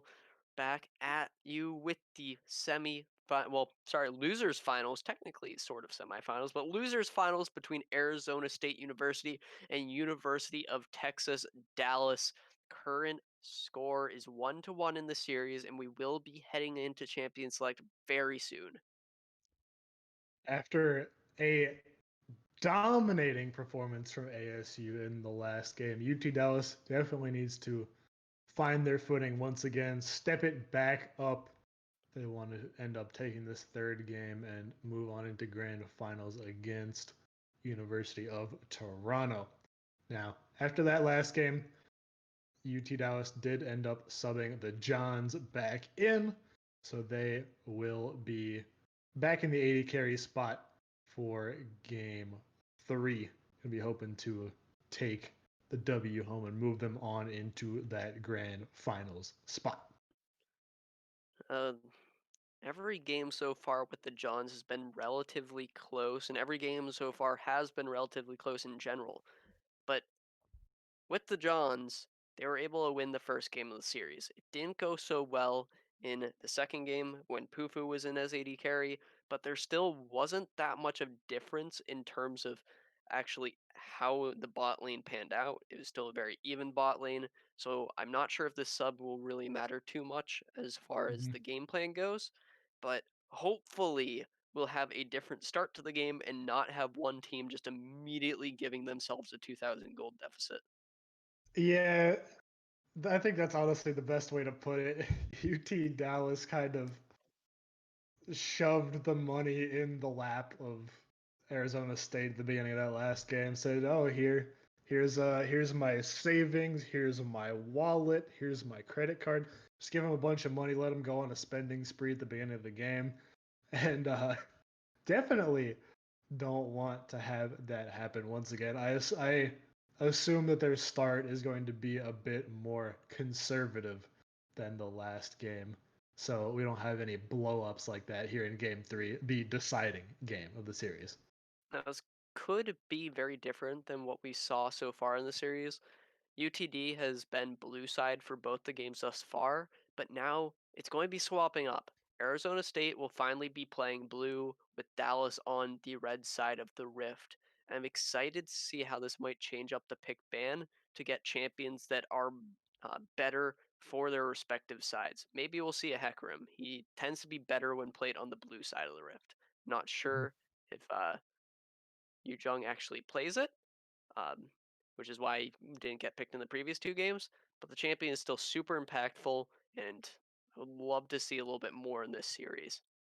Incredibly impactful, and does a lot of similar things to like the Graves that Baiko played really well in the last game. Is good at applying pressure on the map. Does have a similar power curve of needs to farm up a bit before they can become incredibly strong, but still is able to make plays in the early game. And once they get going, they can be absolutely dominating and take over the jungle. Hecarim would definitely be something, be very nice to see. But now that we have UT Dallas on red side, I like to see what they have in store for Lunarly. So Lunarly or Good Sir will likely be the recipient of that last pick, counter pick, and I want to see how they use that because that can be very effective when you have such powerful players in these solo lanes. Yeah, the bans are being shown now. Top lane bans being the play so far. Usually it has been heavy on the AD carry bans in this series. Ashe, Senna, Aphelios. Previously, Samira and Lucian also got banned out. But finally now, Lucian's actually going to be left up through the first phase of picks. And it could be an early lock-in for UT Dallas, as Good Sir has already shown that he loves to play it. But we've already seen an interesting pick with the Malphite from top laner 14. Malphite from top laner 14, Nidalee and Yone, the last 2 picks of the first rotation from Arizona State. Meanwhile, from UT Dallas, the Jace the Lilia for the third time, and the Silas in the middle lane for good sir. These teams have shown that they have a little meta in the series itself, Mm-hmm. but two unique picks now. It hasn't been played in the tournament. Silas and Malphite are both unique to this game. Haven't seen them Mm-hmm. previously, and perhaps both these laners are going to have a different time in showing how they're going to play it. Silas could just be a counter pick to the Yone, or it could honestly be the other way around. Not exactly sure how the pick ban went in order during the pro draft, which came before this, Mm-hmm. but Samira actually went through. It did not get banned, and ASU are going to pick it despite losing when they picked it previously in the winner's bracket run. And when you look at how the draft panned all the way out, you see UT Dallas picked up the Misfortune Leona bottom lane, that kind of classic pairing, engage, bullet time, fantastic duo. On the other side, very strong laners from Snoops and Pseudo as well. Pantheon support, Samira, champion that has been a bit infamous on its release for having an absurd power once you get to those two items and beyond. But looking at those champions, the Samira, Pantheon as well, Yone, Malphite, it's looking very juicy if you are Lunarly who is playing the Silas, because that is a whole bunch of high value ultimates for you to steal and use against the team of Arizona State. I really like the draft here from Arizona State, specifically in the bot lane, because Mm-hmm. no projectiles can land down there. Mm-hmm. Pantheon and Samira both have projectile deletion, and if you're a Misfortune, that's not what you want to see. Your main damage source is projectiles. Your ultimate gets denied so easily by these two picks. Mm-hmm. That being said, the Leona should be pretty decent into those two champions and should be able to survive a lot of the outright burst. On top of it, many people don't actually get to see the Leona into the Samira matchup because normally the two champions are picked together. But if Leona gets stunned or CC'd and Samira gets her passive auto onto her, if the Leona is able to press her W before that happens, it negates so much damage from the auto attack because the damage is applied in 6 separate ticks, and Mm-hmm. each tick is counted separately by Leona's W. So you end up blocking a lot more damage thanks to her damage negation on that W, and she should be able to survive very easily to outright picks or engages by the bot lane if it doesn't already go on to the Misfortune. Should be able to survive, should be able to be tanking up a whole lot of that as well. You're talking about the Samira passive, but the same thing goes for Pantheon's E. That's not traditionally thought about for its damage. It's always thought about for its utility as the shield projectile deletion, like you mentioned, but it definitely does do a non-zero amount of damage, and each of those ticks is a tick of damage that will be reduced by Leona's damage reduction on her W. Now, going into some of the other lanes, though, Jace versus Yone. This is a very different matchup than what we've seen before. Yone was picked into Akali, Yone was picked into Renekton, but now Mm-hmm. having a slightly different matchup with the Jace. Jace was played previously by top laner 14. It was perhaps a denied pick by UT Dallas to take it away from top laner 14 heading into this game, and picked early as a flex pick to get it away from the top laner and possibly flex between top and mid as a pick. Mm-hmm. Good Sir is going to be the man playing it and literally is going to be on the Silas, but I honestly think either way they put these two champions, they would have decent solo lane matchups for UT Dallas. Like Jace isn't actually that bad into Malphite. It isn't the best matchup because Malphite makes AD champions want to explode, but it's not actually that bad. Jace can still win that lane thanks to his bully pressure. Mm-hmm. The Jace into Malphite matchup is definitely going to be, or would definitely have been more difficult to navigate. Like you mentioned, he can win it because he is very good at just bullying out early, and before Malphite has any armor items, he's very susceptible to that. But I think I like this lane orientation a little bit more. you force Malphite to itemize into magic resist, which makes his passive on his W less valuable, makes him gain less armor passively, and makes his armor when he has his granite shield up less effective. So it reduces the effectiveness of his itemization a little bit, as well as giving Silas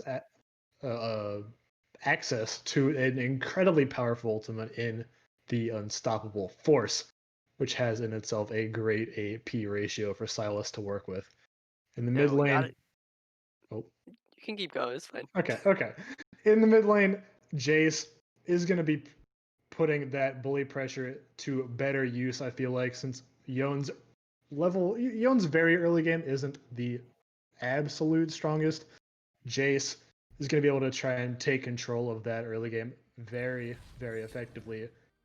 Ranged into melee, especially, be able to harass constantly, go for some all-in since they did bring Ignite. And I think this is the preferable lane assignments for UT Dallas. Preferable lane assignments should be the way. They did do the swap. Sione seems to be going top into the Silas. Try and make best use of the Malphite pick, although I don't think is entirely necessary. They are both positioned in Pixel Brush in case they find, hey, maybe Jace isn't going top. Maybe he is going top. I don't know. But now there is an option for these two solo lanes of Arizona to switch up where they want to go. It is just going to be the Malphite heading into the mid lane. Still not the best champion to pick into that, but he could also just build AP and one-shot everybody. We'll have to keep an eye on that build path because that is an avenue that top laner 14 could take on the Malphite, but even as much as I think it might be unlikely. I think we're going to see definitely some early armor, ninja tabbies, perhaps. Not sure if you want that, but particularly some early armor to negate this Jace, because once Malphite gets an early armor item and a half, it makes it really hard for Jace to kill him. Yeah, Jace is going to have a little bit of trouble early on, mostly due to the start of the Corrupting Potion, as well as the Inspiration Tree as a secondary here for Malphite. He is going to be throwing out those Qs, just poking down the opposing laner a little bit with Scorch and some Arcane Comets. The top lane, a little bit of a gank coming out. Lunarly looking for the damage, is able to get the flash thanks to Yujung being up top. That should be a little bit of pressure relieved for Lunarly to be able to win that fight. Now in the bot lane, the John's getting knocked very low. Tree Kangar now in a fairly difficult place. The flash crit with the Q to finish off the Johns. Now Yujung in a difficult place. Top laner 14 able to rotate up, but Baiko is able to secure it on his own, and 2 kills to the start of the game over to Arizona State. Looking like shades of game 2, even though this time it was not off the back of UT Dallas's play. Arizona State just coming out swinging. They dodge the gank in the top lane and are able to find Yujung on the way out. In the bottom lane, meanwhile, just the 2 versus 2 outplays result in that first blood for themselves. The top lane, we're getting a good fight for Cat on that roof. There is no flash on the Yone, but Lunarly is low on health and mana both. He might have a W in store for him to heal up back some health and get some bonus damage, but not enough to really cast any other abilities. Baiko looking for the Silas up top. Probably won't find anything. Is just going back off, but still, Scuttle Crab has been earned for Nidalee. It's going to be a trade bot side going over to Yujung as well. Yeah, we'll go over to Yujung, so they'll end up getting some reward for the time that Baiko spent in the top lane, deny some of that camp, some of that XP and gold. And, you know, Lilia wants to be getting these early camps so she can get towards her runic echoes, because that's where the champ really starts to do some damage. Before there's any items, the damage isn't that high. Flash engage Flash Zenith plate to start it off. Pseudo does have the pressure to be able to block out some of those skills. Doesn't really have to burn much of anything. Didn't have the flash, but will get out with his life, and that's a lot burned from Dallas to get absolutely nothing out of it. And that's just the safety that you touched on before the game. With the dual projectile deletion from Pantheon and Samira, they're able to just, they get on him once, cool. All the follow-up after that is just null and void, absolutely negated. But in the top lane, a play coming from both teams. Teleport committed. Teleport committed, top laner 14, or sorry. Good sir. I thought it was top laner 14 from the last game because Jace, but got swaps up on the sides and on the picks. And a teleport is actually just burned from ASU just to cancel out a play. I don't think that was really worth it. I think the teams could just backed off and not had to commit one of those major cooldowns. Good sir losing a bunch of health though, thanks to Malphite's early damage with that Q and not having to really build up any magic damage. No ability power having to be gained. Good sir losing out a lot of health on that trade. It's just getting slapped by this Malphite. 2 ruby crystals and the cloth armor in the inventory. Because apparently all the top laner 14 is needing to bully Good Sir in this lane. Malphite has, you know, solid trading. Oh, the flash on the unstoppable force. Top laner 14 should fall here. An excellent play from Good Sir to make that a 1-for-1 trade. 1-for-1 trade that does end up denying a fairly large wave to the turret. Lunali is going to be coming in to try and pick up some of that, but regardless, I think that trade is, at the end of the day, worth it for top laner 14. You know, you get the kill under the turret, you burn out the flash and the ignite from the Jace, as well as deny all that experience and gold. So sure, it was a 1-for-1 trade, but in that case, I would definitely be saying all chat worth. All chat worth. Good sir making sure he gets some gold out of it. It's now a little bit ahead of the Malphite and the Yone, depending on where he wants to go. Yujung able to pull out the ultimate there from Cat on Thy Roof, but now Lunarly taking the ultimate for himself, doesn't actually land it. Gets in, knocks Cat on Thy Roof to be fairly low. There's no ultimate on this Yone, no flash either. This should just be a push onto this turret, try and get some turret plates down. Maybe open up the map a little bit to perhaps look for a Rift Herald when it's up very soon. Yeah, Rift Herald is not up quite yet. It will be spawning for too long, but since the objective isn't up, a play like that, you get 2 turret plates for, and you can't really get a whole lot out of it. That play would have been fantastic, would have had amazing effect in, say, a few minutes. If you get the Rift Herald, you can do a play like that, you get a whole turret in one wave suddenly. But for this one, they're content with just getting some of that money. A couple plates, deny a little bit of experience from Cat on Thy Roof, but now Yujung is caught by the Pantheon. Caught by the Pantheon, does have flash, also the sleep available get out if need be, and not much gained, but still a flash burned from UT Dallas. It's going to help prevent one of those flash huge Q engages by the Lilia to get multi-member sleep. Still a good burn by Arizona State, but now Pseudo looking for the flash down on to Good Sir, does get the damage. Cat on Thy Roof with enough to follow up the kill going over to the Yone. There's nothing much to answer here from Dallas. 4 kills now on the table for Arizona State. They're looking pretty good, 2,000 gold up. That was just a wonderful roam from Pseudo. Stayed just on the edge of Fog of War to where Good Sir did not know the Pantheon was in there. Gets the flash engage. With Pantheon being one of the highest move speed champions in the game, able to just walk in there, flash. Suddenly he's on top of the Jace, and with Cat on Thy Roof having the knock-up, the follow-up was just easy peasy. Able to pick up a kill onto that Jace. Cat on Thy Roof is going to be happy about that one. Getting a kill will accelerate that build. Let him get the Berserker's Greaves. Start working on the Zeal item as the next purchase. It's going to be a little bit safer for now. This bot lane should just find the turret back off. You could see how little that auto attack damage did to Leona with her W up. And that champion does not like to take damage.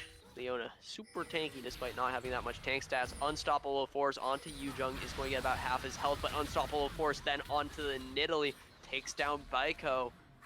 The play that was made by Arizona State ends up being the play for Dallas in top lane. Another trade, Cat on thy roof, find the ultimate, landing onto Good Sir, and the damage is there, picking up the solo kill in the top lane. Good Sir was the one that wanted that trade in the first place. Q's onto the Yo and says, alright, I'm just gonna get some harass, get some damage on you, you'll be fine. And then just Cat on that roof says, oh, you wanna go? Alright. Goes for the all-in. Actually ended up buying a Phantom Dancer instead of those Berserker's Greaves. So had that shield if they needed it. Just a clean 1v1. Wasn't even close really for Good Sir. After Cat on that roof got the Conqueror activated, it was just lights out. Solo kill and a few plates gonna be lining Cat on that roof's pockets as we have an engage in the bottom lane.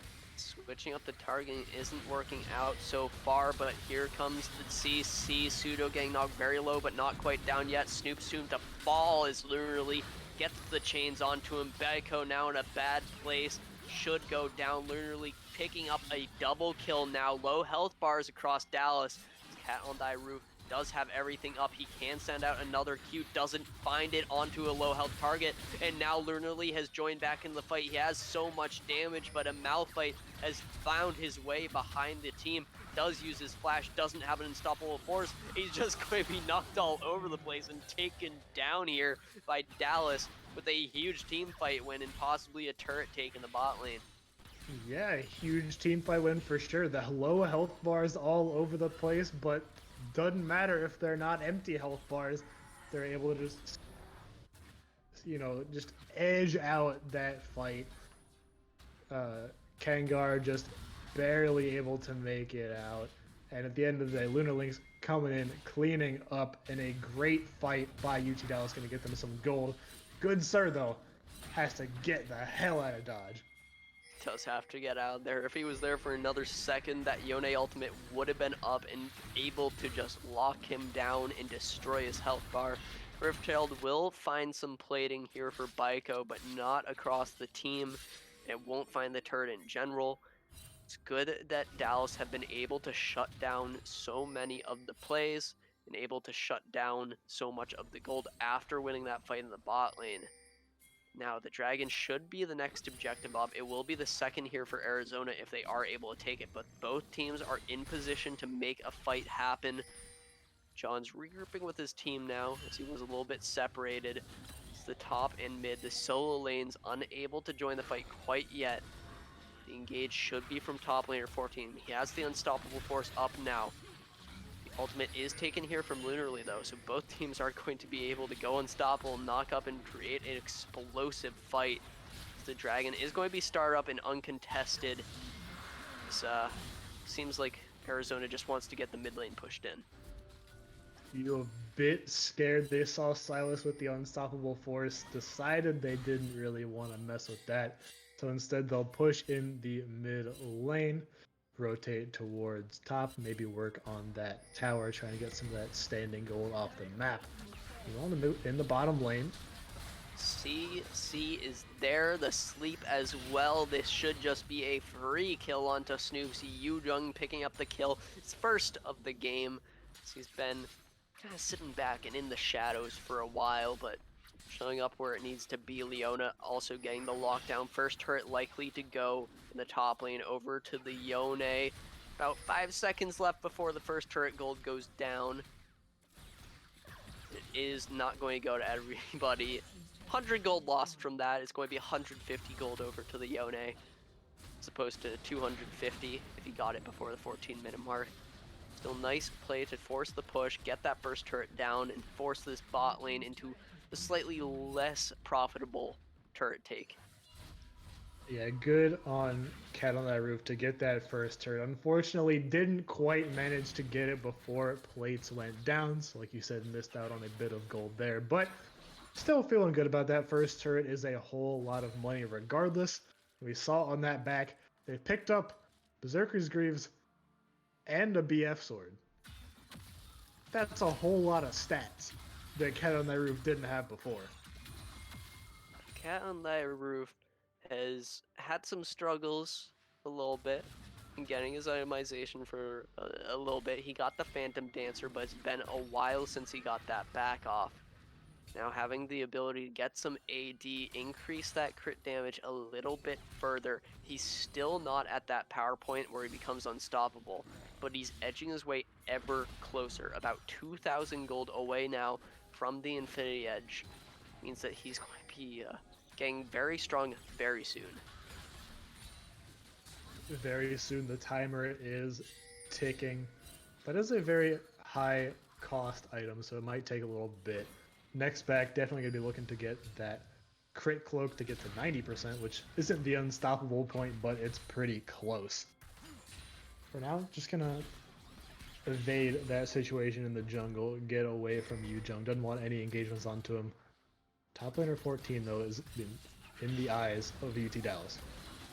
He is taking a bunch of damage from that magic there from Yu-Jung. The Strowsy is out. 2 members hit. There is the damage onto Cat on Thy Roof. He is going to be knocked very low out of this fight, not killed off though. Lunarly with the damage takes out the Unstoppable Force. Mountain down, Mountain climbed. Snoop's running himself out there, has the Inferno trigger, but not going to find it onto anybody. Locked down here from Lunarly with his own Inferno trigger, bursting out that Samira.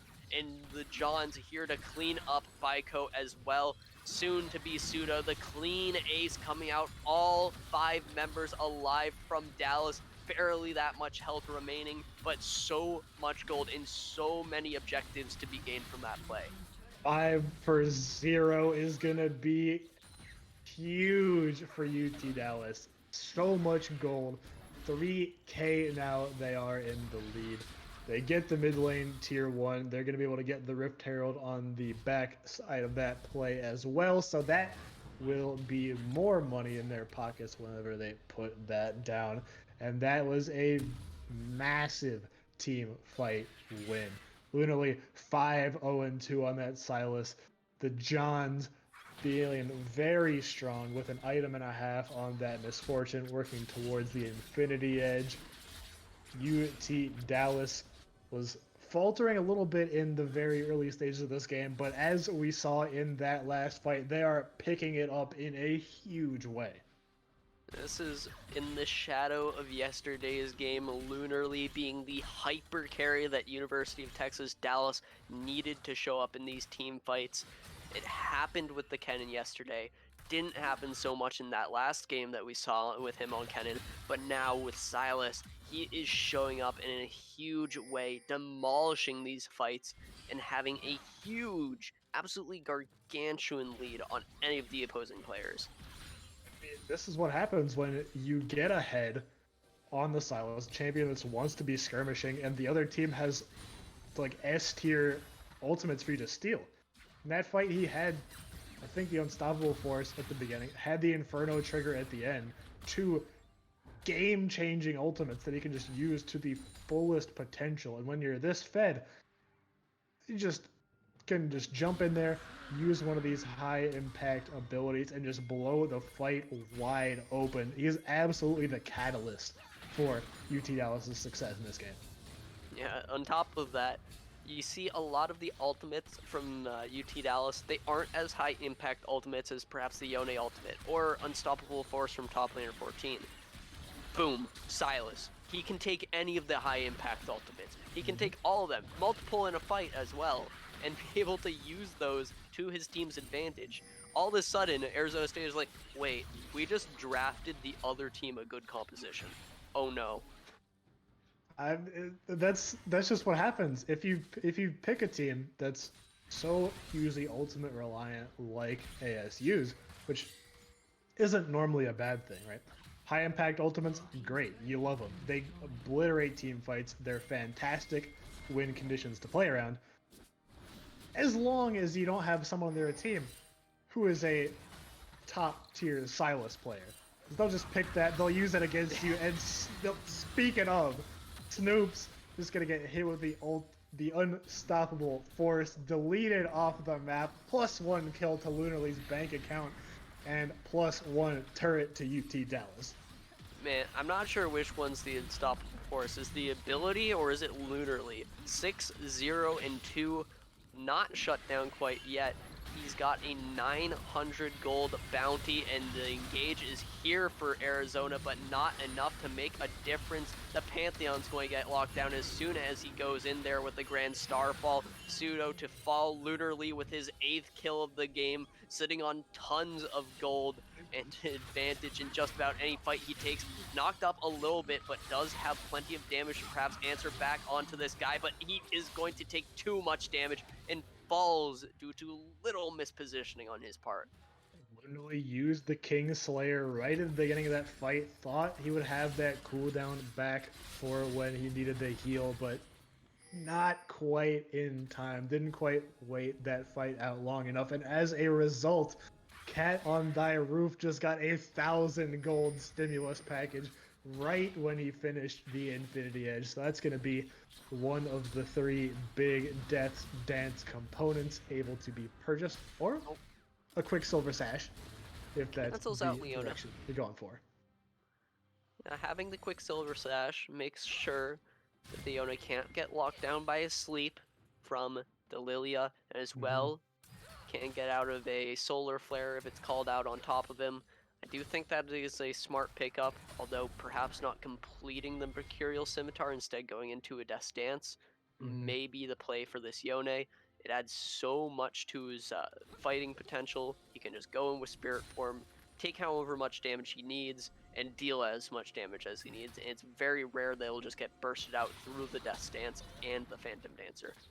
Yeah, Death Dance and Phantom Dancer makes you surprisingly tanky, as you have the Lifeline Shield from Phantom Dancer. You have the Lifesteal, the Armor, Magic Resist, and damage deferral passive from Death Dance as well. Makes you very difficult to remove in fights. Good Sir is about to be removed from the top. He's going to be removed, but he does get a lot of damage back onto Cat on Thy Roof with 3 members pushing strong top. That isn't where you want to have your team, as your inhibitor is the play for UT Dallas. They've got the members in Unstoppable Force behind, but Lunarly's pushing up bot, looking for the bot lane inner turret as well. And sure, you get a kill in the top lane onto the Jace.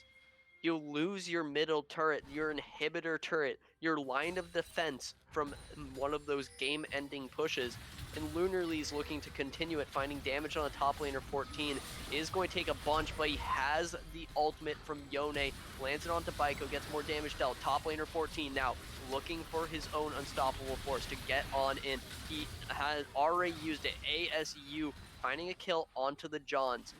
Low health bars on 2 members, about half. Jace soon to join up in the fight as well. Everybody took a bunch of damage, but not much gain from either side. One kill onto the Johns, though, is very critical in stifling the turret taking potential of UT Dallas. They lost their one ranged threat who could damage that turret, so the push is just going to be null and void. They're just going to have to retreat to the Cloud Drake, which is respawning now, and there's pings onto the Baron from ASU. This is going to not really pan out as a Baron. Sure, they have the ping, but they don't have the speed. UT Dallas can take the dragon, make the rotation over. They have a Lilia to check out if anybody is over there. They're going to be able to see the start, and Jay should be able to scout it as well. After a little bit of time of not seeing anybody on any of those bot wards, Dallas have to read that a Baron play is in motion by Arizona. Though they're not going to start it knowing that they don't have the speed and no neutral objective to take the attention away from UT Dallas. Good Sir now stuck in a difficult place, getting his flash stunned here from Pseudo, but not enough damage landing to net that kill over. Still, the Baron positioning is here from Arizona, and they're looking to just make sure they have control. Perhaps find a pick. Or burned out for Lunarly, so that is a fairly large cooldown burn for not a whole lot of gain. So making sure that ASU didn't get too frisky and try and make a big play in the mid lane or around Baron. wanted to make sure that he was there to bolster his team's ranks if a fight broke out. But since ended up being just a disengage from ASU, is a very long cooldown going down that they won't have, and that's going to make side laning a bit risky for the Silas, so he won't be able to join fights nearly as easily.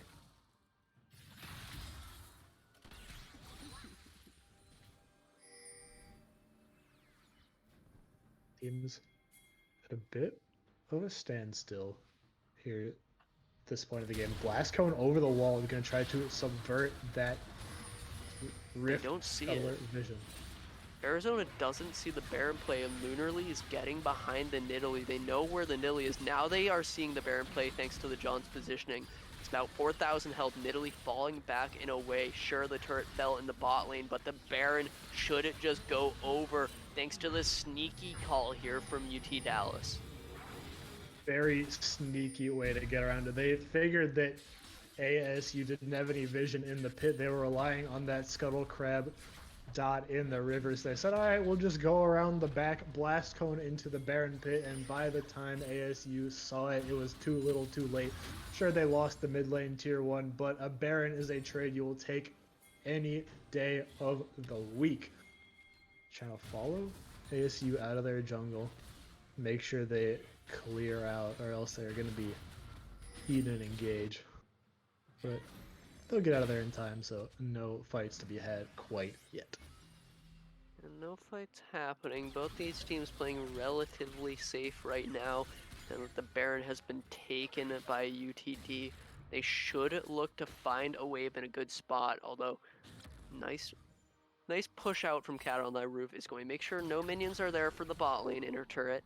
They have to look for a potential fight, perhaps an engage, catch a target out. Maybe use that Baron to find a breaking point to get into the base and win this game, sending themselves to finals.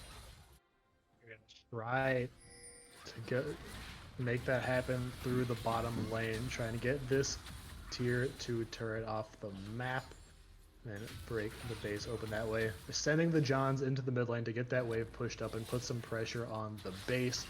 Meanwhile, they just dance around this bottom lane tier 2 turret, wait for the Johns to regroup after pushing that one out for them to start their play in earnest. It's what I would say if they weren't resetting.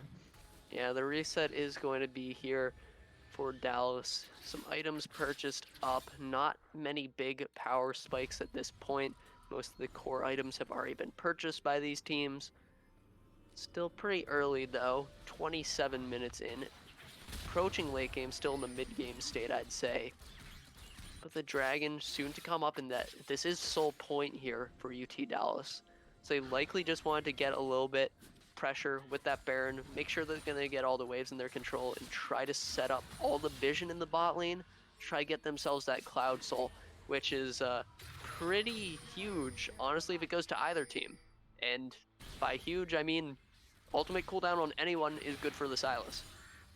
Yes, it is. If that ultimate cooldown reduction lets you steal them sooner, and for Yujong especially, it lets you make those big sleep plays that much more often. UT Dallas, we're talking about the high impact ultimates from ASU. UT Dallas has several of their own. Pretty much every member except for Jace able to get a whole lot of value out of that R button, and getting this Dragon Soul means more ultimates, means you go faster when you use them, and they will be taking that one up for free. And you also move faster all the time, gives 10% movement speed bonus, which is no laughing matter. Allows you to get to repositions a lot easier, make sure you can make your rotations across the map, and get into side lanes, threaten 1-3-1s or 1-1-3s, 3-1-1s, whichever combination you want to do.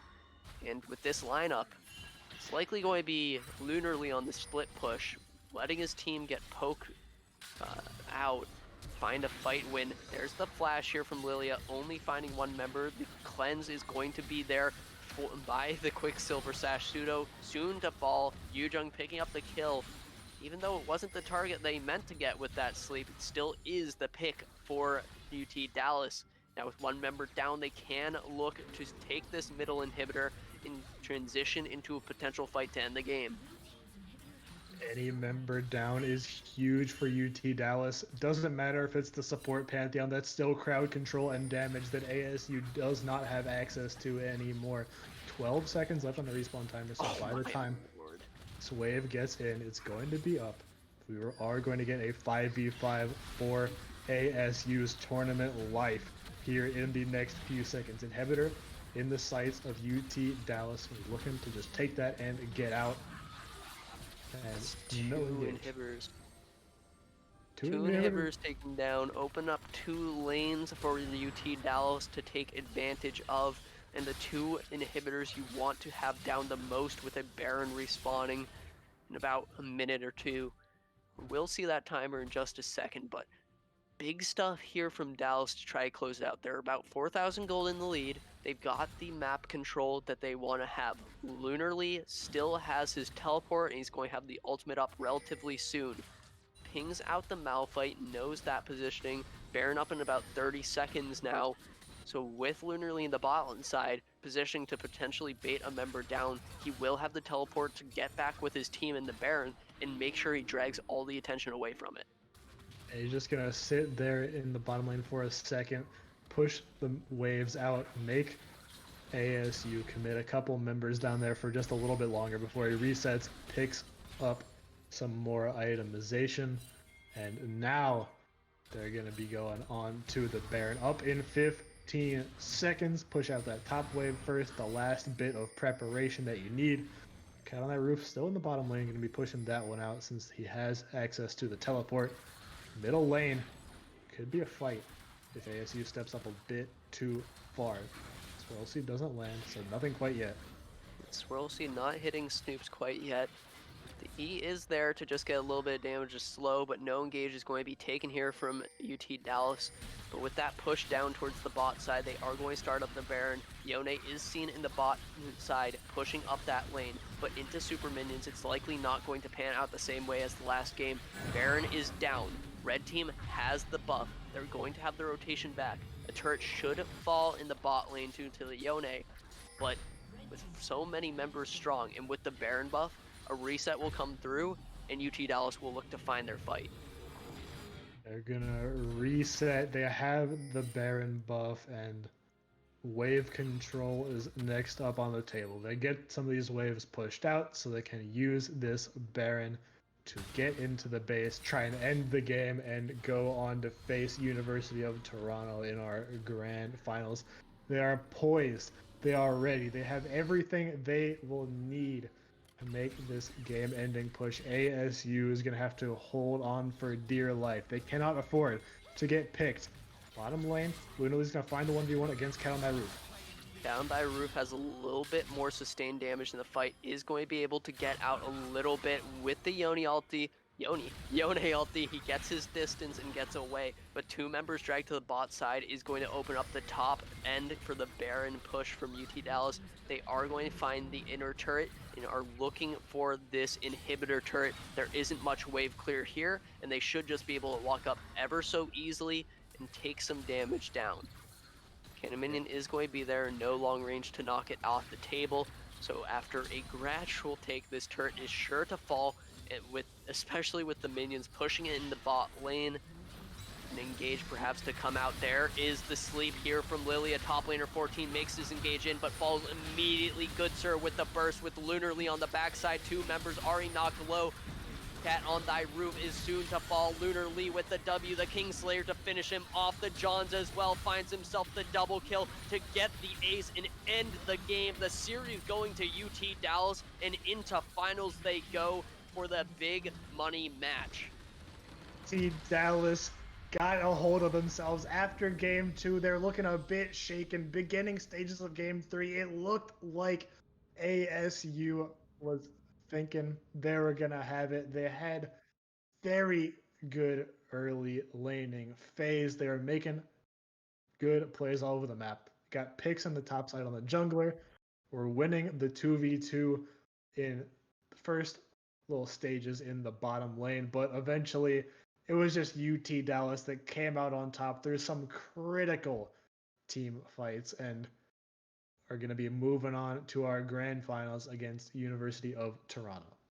Surprisingly enough, Cat on Thy Roof actually had the highest gold value in the game at 15,000, about 1,000 more than the Silas. Lunarly showed up huge, but did not show up quite as much as the Yone, surprisingly. I mean, perhaps some of that was thanks to the 1,000 gold shutdown that Leone got onto the Silas, but still, an excellent performance from both teams. I don't think that Arizona should be too upset with how they played in that game. They were able to get themselves leads where it mattered in the series. They were able to take that game to find themselves a way back after losing their first 2 games to UT in Dallas. Don't think they should be upset at all with that loss. No, they definitely played very well. They definitely earned their spot as our third place team. Will be walking home with some cash in their pockets, so they can't be incredibly disappointed. But, at the end of the day, UT Dallas was just able to adapt and overcome in that third game and got the edge on them. Moving on into our grand final spot, we'll be now competing between University of Toronto for that first place spot. Both of these teams want to be walking home with the title and the prizing, want to be getting that keyboard for themselves. But we'll have to see how the result of this series pans out. Before that, we're going to be going to a short break as we get the players into the lobby.